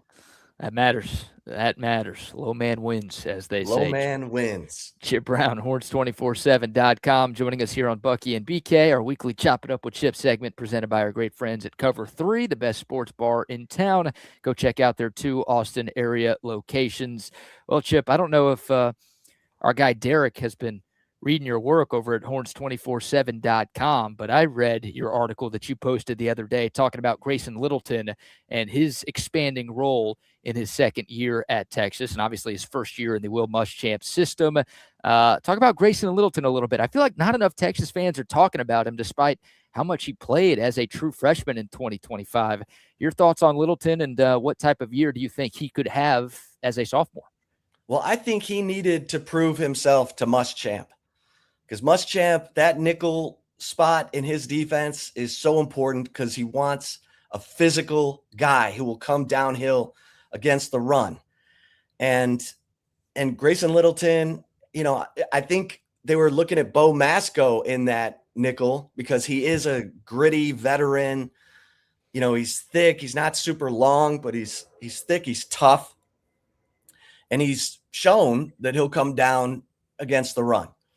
Well, it was like Grayson Littleton was on a mission in that scrimmage Saturday, because he made a bunch of plays. He made plays against the run. He had the interception of Arch. He had another pass breakup. And Steve Sarkisian really was glowing about Littleton in saying that, he reminded us of what a good football player he is. I think he really showed Will Muschamp how good of a football player he is. And so I think Muschamp feels better about Grayson Littleton in that nickel spot, which allows Bo Masco to be outside where he's one of their top 2 corners, I think, along with Cade Phillips. And so I think that was important. I mean, Littleton is he wants to be great. Like on his recruiting visit, he asked, can I come in and watch film anytime, day or night? Like if I can't sleep, can I come in and watch film? And the Texas coaches were like, yeah, oh yeah. Like we don't get that question very often. Can I come in and watch film whenever I want? But that guy, I asked him in spring because he got a look at outside corner. And I said, what are your expectations? You gonna, be moved around? He said, my expectations are to be the best at whatever I do. And he just has the right mindset. His teammates trust him. Now I think his new defensive coordinator trusts him. So yeah, Grayson Littleton is the real deal. If you talk to the guys on the other side of the ball for Texas, they're like, Littleton's got long arms. He's tough. They're like, he's a problem. I thought last year, because as a freshman, I thought he was not as flexible, but as the season went on, you could see his body movements, his hips, and his flexibility really started to shine because I think more so than anything, you're trying to learn the position and you got to be in the right place. So you look a little stiff at times, even though you're a good athlete. But as the season went on, he's just a natural, with his body. Yeah. Yeah. And I've done a lot of reporting on Grayson Littleton. That kid's overcome a lot. And he's super determined. He's the kind of guy you want. He's got that chip on his shoulder. It's never going to go away. And I think that was his freshman season.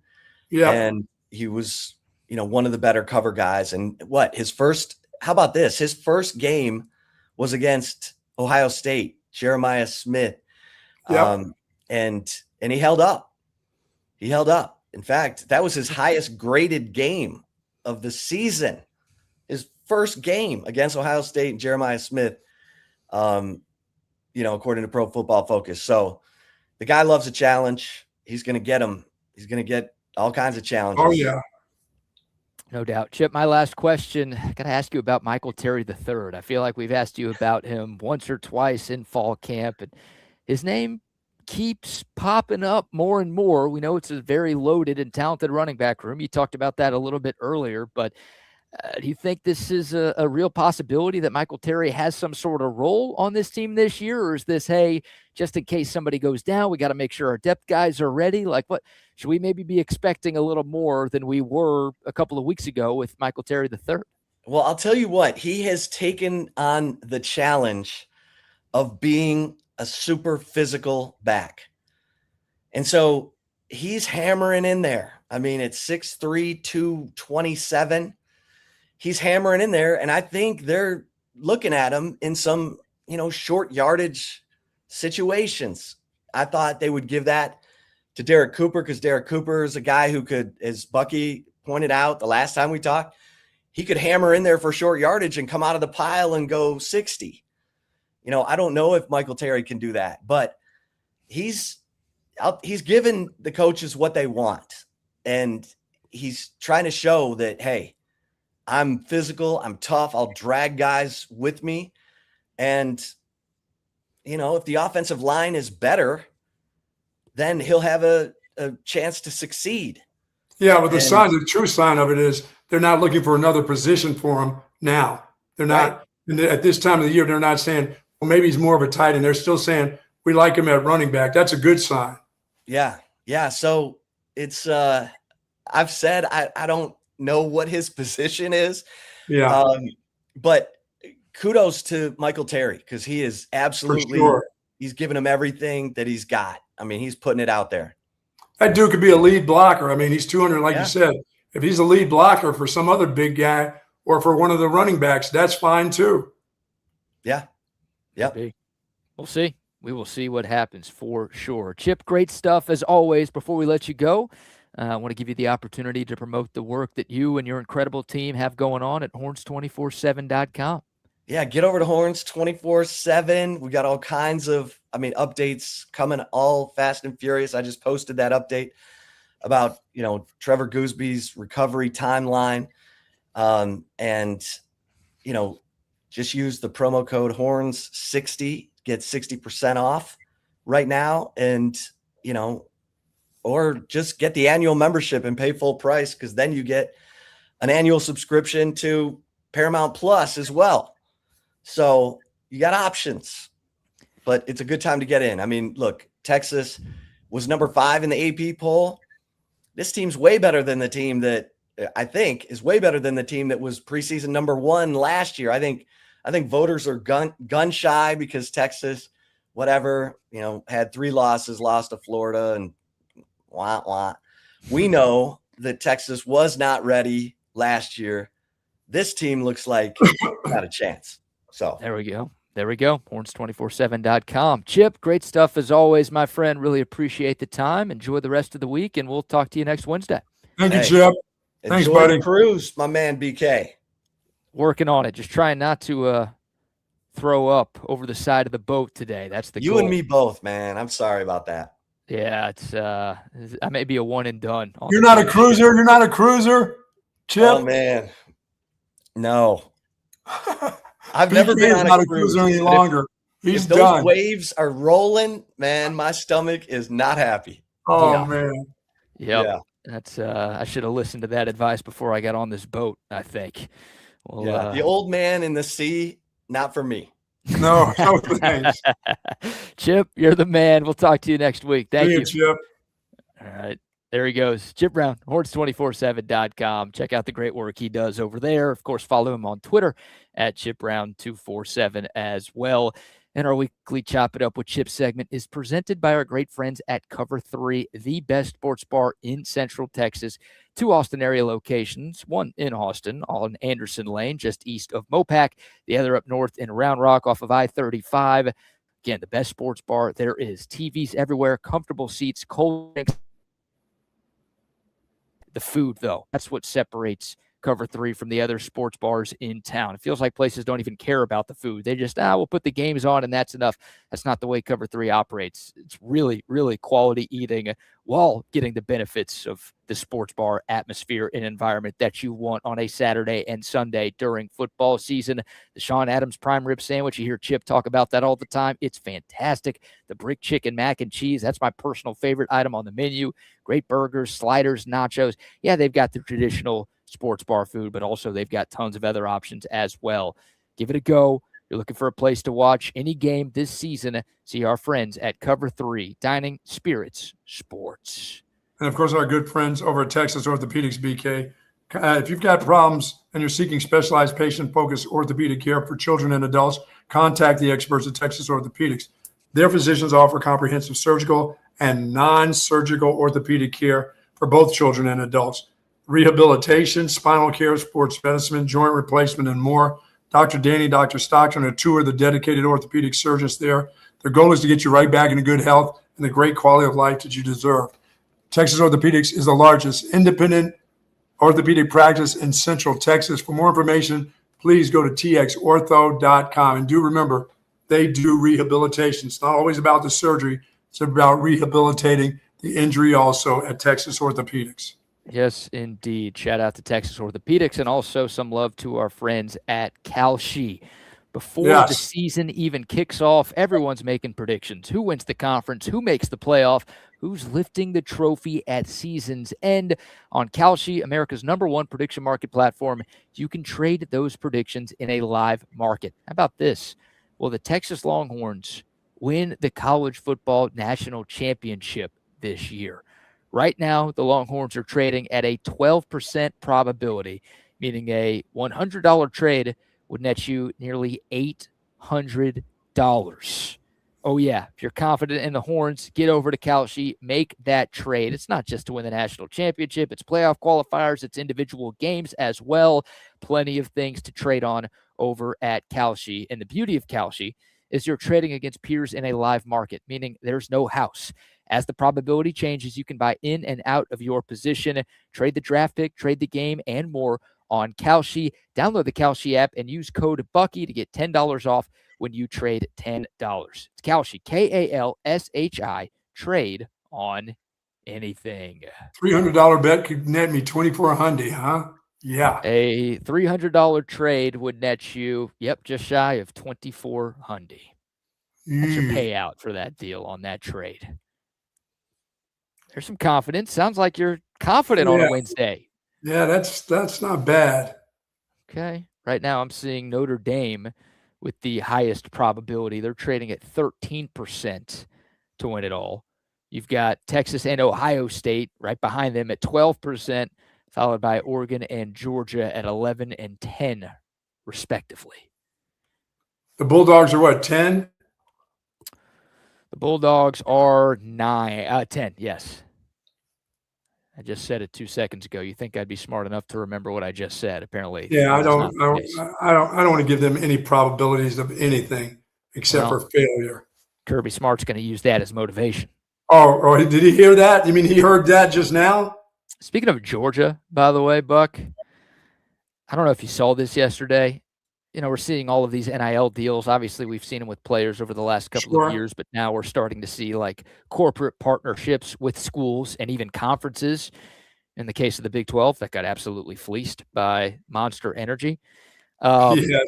Yesterday, and I thought this was a bit. I thought this was a joke. I thought it was a prank. I thought it was all of the above. But no, it's real. Georgia has partnered with Progressive Insurance to place on-field advertisements inside of Sanford Stadium. Progressive, is that Flo? That's Flo and Jamie and the whole squad. That whole bunch of losers?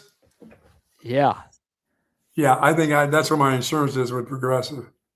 I'm a Flo guy because now you're associated with Georgia. If you find somebody else. You may be right on that. I may have to talk about that today with my insurance agent. Say, you're done. I mean, this is the best NIL deal of all time.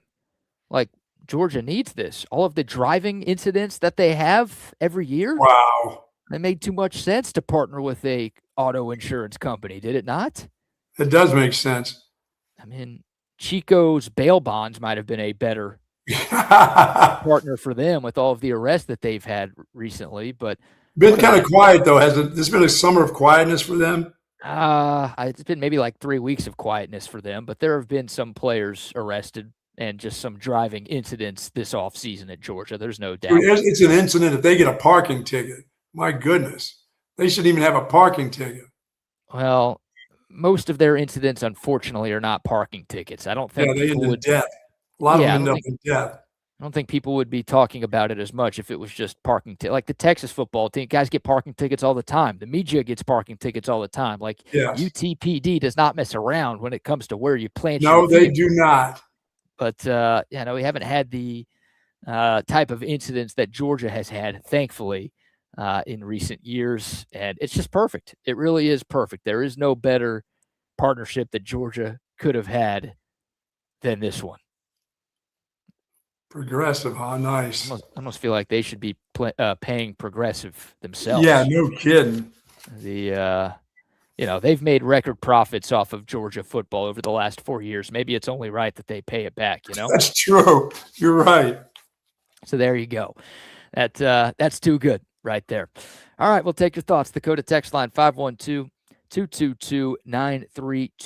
The YouTube, Facebook, Twitter, and Twitch live chats are rocking and rolling as well. Buck, where do you want to go next? We can get into a little Cowboys conversation, or we can play a little sound from Steve Sarkisian. What say you?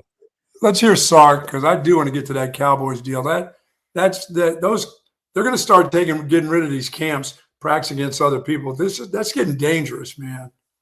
All right. Well, we can't do both. It sounds like you want to talk about the Cowboys. Yeah, I really do. We can hear Sark on the way out. Okay. Well, yeah, you've got training camps going on around the league. Obviously, the preseason is underway. Week 2 will happen this weekend, and we're just a few weeks away from the start of the regular season and the real football that all of us care about.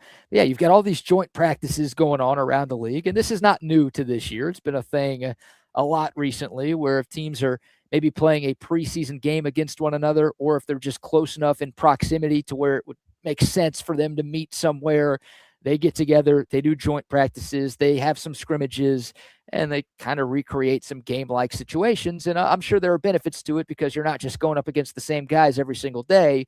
You get to go up against different people wearing different colored uniforms. Yeah, you get to beat up on somebody else's team. Exactly. Well, emphasis on beat up because Yes. there's been a lot of actual beating up, not football beating up going on. Especially yesterday, the Cowboys and Saints are doing joint practices, and those teams will play in week 3 of the preseason next weekend. But they're practicing together this week. There were multiple brawls that happened yesterday. Punches thrown, helmets being tossed. At one point, Saints tight end Brock Rechsteiner, who's the son of WWE Hall of Famer Scott Steiner, grabbed a Cowboys player and body slammed him to the turf. You've got people punching and, again, helmets being thrown and face masks being grabbed. And it got so bad where Brian Schottenheimer, head coach of the Cowboys, and Kellen Moore, former Cowboys assistant, head coach of the Saints, they got together and they're like, are we going to call this thing? They ultimately decided to not do it, but there were a couple of players who were thrown out of practice yesterday. And, Brian Schottenheimer, after practice was over, was like, yeah, that's not what we're about. Like, we don't need to be, doing that kind of stuff. But yeah, tempers were flaring, to say the least, Buck. Dude, it's hot. You're playing against somebody else. It's ridiculous. They've got to do something. The league's got to do something about this. This is about the NFL itself. You're going to lose a player or two. It's hard enough practicing and, some of the non-contact stuff, BK, where guys get hurt, or even with the contacts, guys get hurt. But to have somebody 300 pounds throw a punch, I know they're not boxers, and I know there's a lot of times there's slaps. But when a guy takes his helmet off and he swings it, if that guy hits you in the jaw and you got your jaw wired for 6 weeks, 8 weeks, and you can't eat and you lose 25 pounds, that's just stupid. That's just dumb stuff. That NFL is either say, listen, we're not doing these mixed practices because you guys can't handle it. You can't handle yourselves. Yeah, tempers flare because they flare at their own practices. If you can't handle it at your own practice, you don't take your show, you don't take that carnival on the road and start getting into it with another team. That's just dumb. That doesn't make any sense. You lose a player in a brawl where somebody gets hit in the head with a helmet because those fools take their helmets off and start swinging. And if somebody cracks you in the back of the head with a helmet, some 350-pound dude, that doesn't make any sense to me. That's one of those deals that as a coach, you start saying, you're trying to make this team. If you're involved in that, you're not going to make this team. Yeah, well, thankfully nobody got hurt yesterday on the Cowboys or the Saints, and I don't think anyone pulled a Myles Garrett and tried using a helmet as a weapon, although there was a video of I think it was Saints center Eric McCoy taking a Cowboys helmet and flinging it across the field like 20 yards. Thankfully, they ripped that off your head. Now your head is exposed. I mean, it's not like hockey where you're punching, where guys are getting leverage, and those guys are known fighters. They've been doing all their lives. But these are 300-pound dudes. These aren't. I mean, hockey players are tough, but these are 300-pound dudes. I mean, past heavyweight size that are taking swings at guys. And then there's ultimately some little wide receiver that wants to jump in between everything. He catches one in the face, and you could be losing a guy for a year. You could kill somebody out there. Well, and thankfully that hasn't happened. But and look, these joint practices happen, and plenty of times nothing bad goes down, and there are no fights. And the Cowboys had a joint practice with the Rams last week, and I think there was like one little altercation where there was some pushing and shoving, and they had to slow practice down a little bit, but everything else was good. The Saints had a joint practice last week with Jacksonville, and there were no altercations whatsoever. Again, this stuff happens around the league, and you don't hear about it when nobody fights. You always hear about it when somebody does. Yeah, and as I said, they have that in their own camps. Not everybody. Well, I mean, but guys are fighting each other. They've been in camp for a long time. They're battling each other. You have all kinds of little altercations that happen. So that's easier to break up. But when you're jumping in on somebody else's team, those other guys aren't letting you jump on their other players. They are all fighting for each other, Yeah, the scuffle, the big scuffle that kind of went viral yesterday apparently happened after Cowboys cornerback Kalen Carson punched the aforementioned Brock Rechsteiner, and who was then yanked around by the face mask, and then a bunch of teammates poured in, and that's where everything else happened. Yes. Kelvin Banks was kind of playing peacemaker. Speaking of big dudes, obviously the lifetime Longhorn, now playing left tackle for the New Orleans Saints. He was kind of in there trying to break it all up. But yeah, I mean, it was pretty hectic. And again, Shotty was not happy about it at all. Your guy, Donovan Ezeraku out of Boston College, was kicked out of practice. It's the second time that dude's been kicked out of a practice in training camp. One of them, I guess to your point, and you're right on this, is the first time he got kicked out of practice was not a joint practice. It was Cowboys only, and he was causing problems. So Shotty's like, you're done for the day. It happened again yesterday, which save that energy for your play, dude. No kidding. Save that for the Commanders, will you? Or the Giants. Yeah, week 1 against the Giants. Like that's where we need that fire. Now don't be punching. Plus, that's going to get you a 15-yard penalty. I mean, you got to control yourself. That's going to get you fined by the team then. Yeah. I don't know if any they fine those dudes. I don't know if any fines were given out as a result of what went down yesterday in Oxnard, but yeah, you're trying to do away with the joint practice. It sounds like you don't want any more of these. Well, I mean, the commissioner's going to have to step in, and he's going to have to be the guy that says to the owners, dudes, this is, you guys, you want to go here and practice against these guys. Well, last time you were here, guys made a bunch of asses out of yourself. We're not letting you go have a joint practice with some other club and get somebody hurt. Your team stays home. You want to fight your own guys. Yeah. I don't know. I'd rather fight other guys. I don't want guys on our team getting hurt. I know, but the commissioner's going to say, you're not going and screwing up somebody else's team. You want to fight? Knock out your own guys. Yeah, I wonder if this is an all pub is good pub kind of thing, because I don't think so. To this point, if nobody gets hurt, I don't think it's that big of a deal for the NFL. And it's been going on for years. I mean, it goes on every summer. But the first time somebody does get seriously injured for like a situation like you're talking about, where someone uses a helmet as a weapon and just bashes the dude across the face, and he's got to miss 2 months of the regular season, then that probably puts an end to this, whether it's a league mandate or it's just the coaches and the team saying, yeah, we're not going to deal with this anymore. It's not worth it. Yeah. So jump out in front of it, stay at home. If you're going to, but it's tough. It's good on good, and you're sick of going against your own guys, and your guys are worn down. You'd like to go against some really good competition also. Hell, some of the bad teams would like to play against some of the good teams and see what they're made of. But you can't afford, it's the NFL, you can't afford to get guys hurt, and you can't afford to get somebody hurt in a melee, not even in a game situation. That's nuts. Yeah, we're talking about practice, man. We're talking about practice. It'd be silly to lose somebody over that. So wouldn't it? Yep. So there you go. That's I guess one of your big headlines from around the NFL yesterday. Yeah, that looked like just a massive brawl. Guys are throwing punches. Guys are diving in out of nowhere. As a coach, you can't jump in there. You'd like to be able to get your guys. Your guys are throwing haymakers.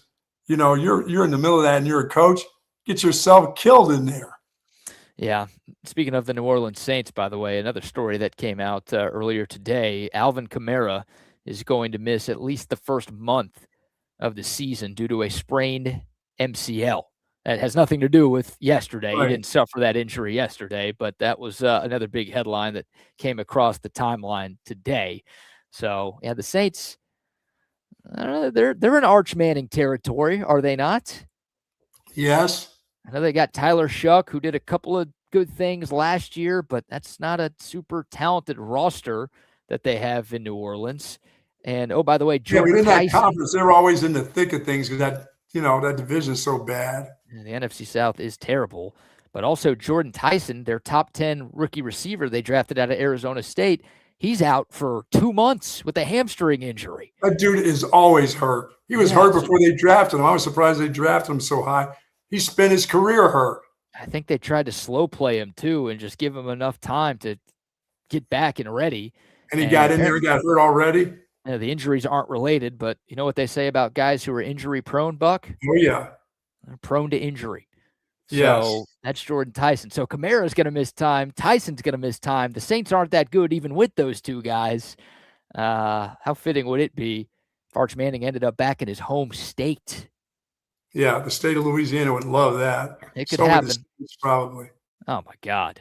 The amount of jersey sales and ticket sales and everything sales that they'd have if Arch Manning ended up there. And look, I'm not a Saints fan by any stretch, but for the sake of rooting for Arch Manning, I'd rather have him end up in New Orleans than Cleveland or New York. New York? Yeah. Arizona's another team that's kind of in the running for potential number 1 overall pick in next year's draft. Obviously, we haven't played any games yet, but that's sort of what the Vegas odds are telling you and sort of what my eyes are telling me right now. Yeah, and Bryce Hall is already hurt with the Jets. He's got some weird groin injury that could keep him out for a while. That group is just that group is just waiting to be hurt. Glenn's just waiting to be the former coach of the Jets anyway. Yeah, will they ever be good? Will the Jets ever be good?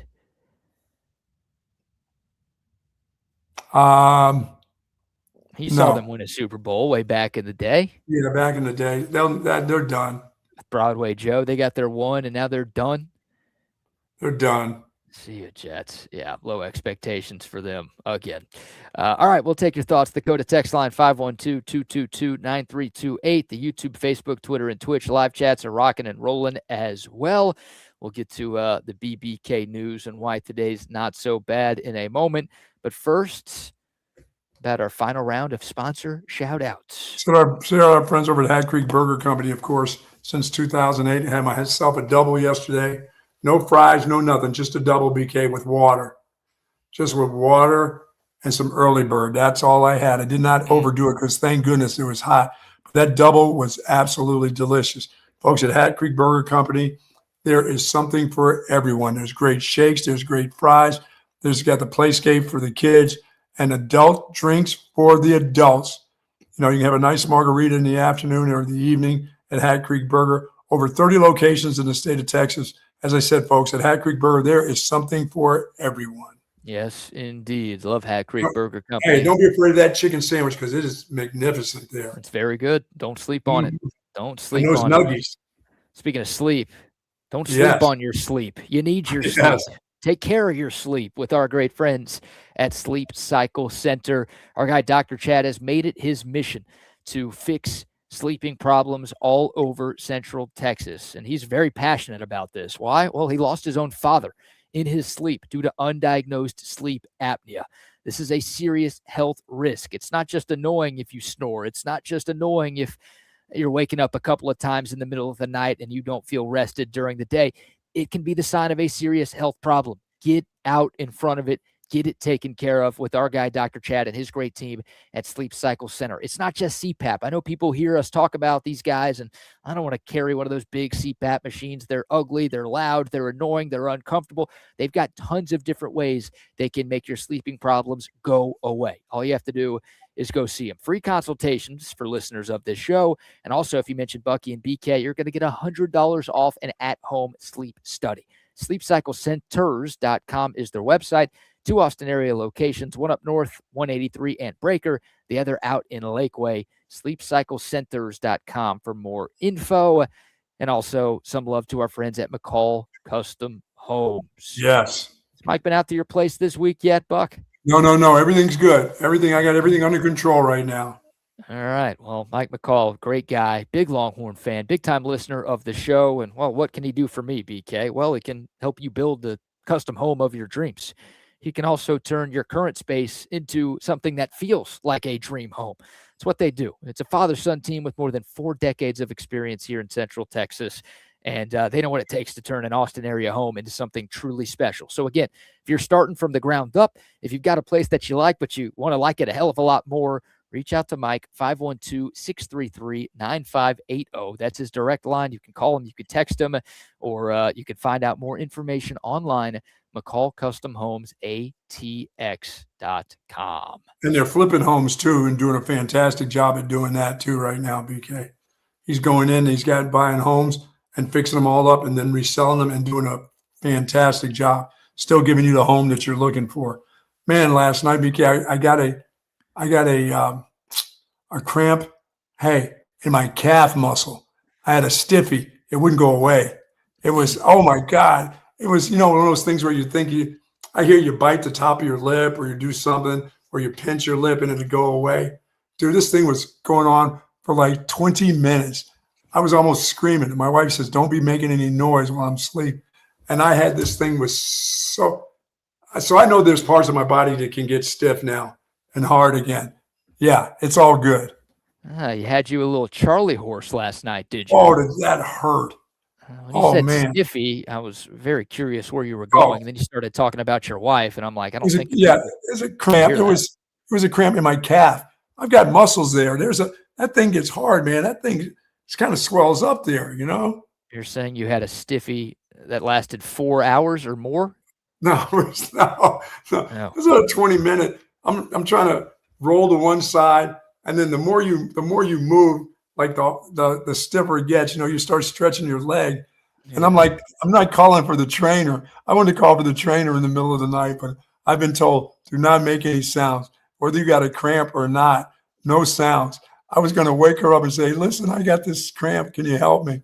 I would have got popped so bad last night. Our guy CB512 says the trick is to stand up and that will go away, Buck. What? Actually don't know. I've dealt with Charlie horses before, but it's been a while. And now that we're talking about him, I am certainly going to deal with one tonight. Yes, of course. I don't remember what you're supposed to do, like, once you get one of those things. I feel like I usually just do what you did and just wait and hope and pray that it goes away. Yeah, I'm just trying to move real slow in the bed, but it is just cramping up. You know, somebody told me you pinch the top of your lip. I do that every time. That crap doesn't work. I don't know where that came from. But I do it. You just grab the top of your lip and pinch down. But you know what? I do it every time. That doesn't work. Man, did that hurt last Someone was night. just messing with you. They wanted to see you do that in public. That's why they gave you that advice. Seriously. Come on, man. What is that going to do? It's either bite the top of your lip or pinch the top of your lip. It'll help a cramp go away. Okay, well. But standing up is not the first thing on my mind when my leg gets cramped. It's to roll out of bed and stand up. Because I make stand up and go down and hit the floor. That's what I'm afraid of. Yeah, exactly. When your legs are hurting, all you want to do is sit down or lay down. You don't want to stand up. Come on, CB, Dr. CB. I feel like that's going to make it worse. If that's anyone not good advice. I'm not buying that as good advice. No. If anyone has any advice for motion sickness too, keep those comments and texts coming in. It'd be much appreciated as we try to power through these last couple of days. Altstadt, that's your best bet. Yeah, they don't have any on this ship. Believe me, I've asked. They're not in Alaska yet. I'm sure they got plenty of margaritas on that bad boy, though. Oh, so here's a bit of advice from yours truly. Okay, I'm an Altstadt beer guy. That's well documented, but I'm also a liquor guy. I'll dabble in the hard liquor from time to time. And I love a good margarita. It's the Texan in me, right? I think a lot of drinkers love a good margarita. It's a classic drink. And if done right, it can be one of the best drinks there is. If done wrong, it's one of the worst drinks there is. And people outside of the state of Texas, and I haven't tested in all 50 states. I haven't been all over the world. I'm not a world traveler. I don't aspire to be one. I live in Texas, in Central Texas, for a reason. I love it there. And if I had to stay there the rest of my life, I'd be just fine.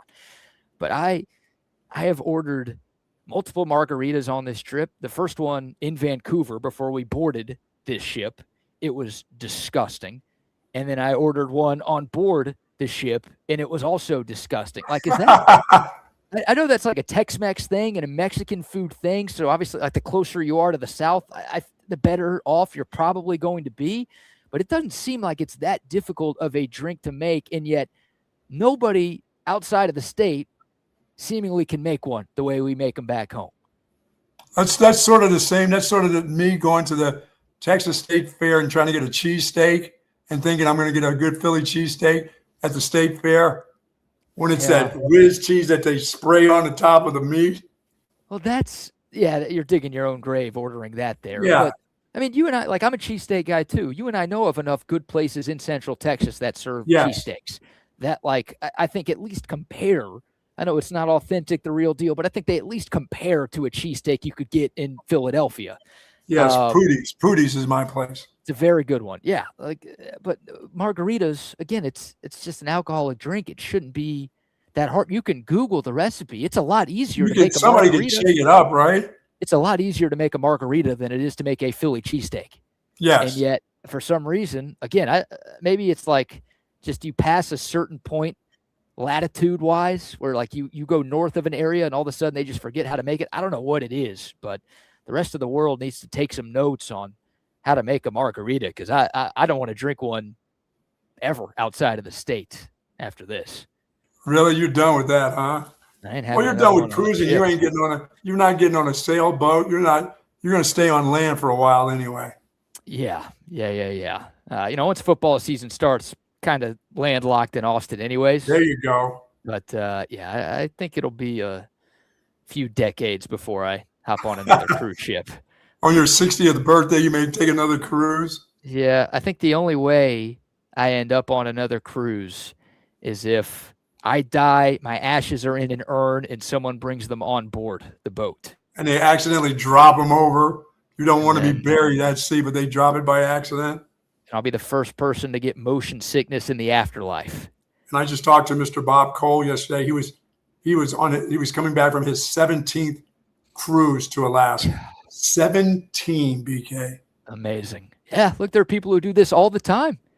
I mean, my parents go on like 3 or 4 cruises a year. They've never done the Alaskan bit, but like they love it. Tons of people love it.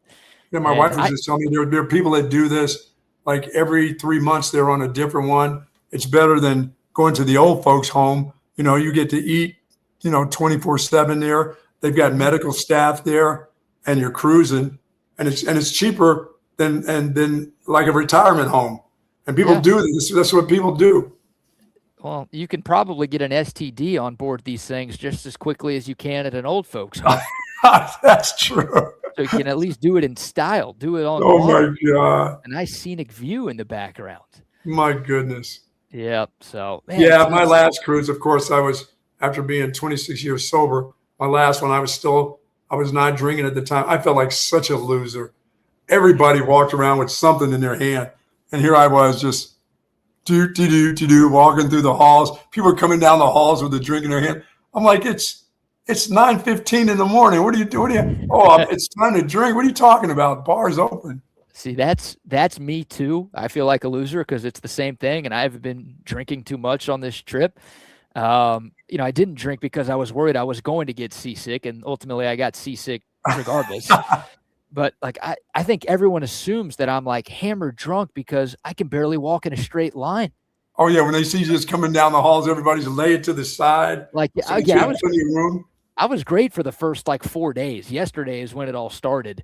But like I'm trying to walk around just to do something, just to get some steps in, to get some fresh air, whatever. And I'm like, I'm holding on to the railings in the hallway like I'm a 95-year-old man who's about to keel over and die. Oh my God. Yeah, it's the worst. It's the worst sickness. Forget it. I've had it all, COVID, everything else, strokes. But that is by far the 3.5, 4 hours that I had, and you've had it for way more longer than that, just being out in the ocean. That was it. Give me a gun. Somebody I'll put myself out of my misery. You don't even have to pull the trigger. I'll do it.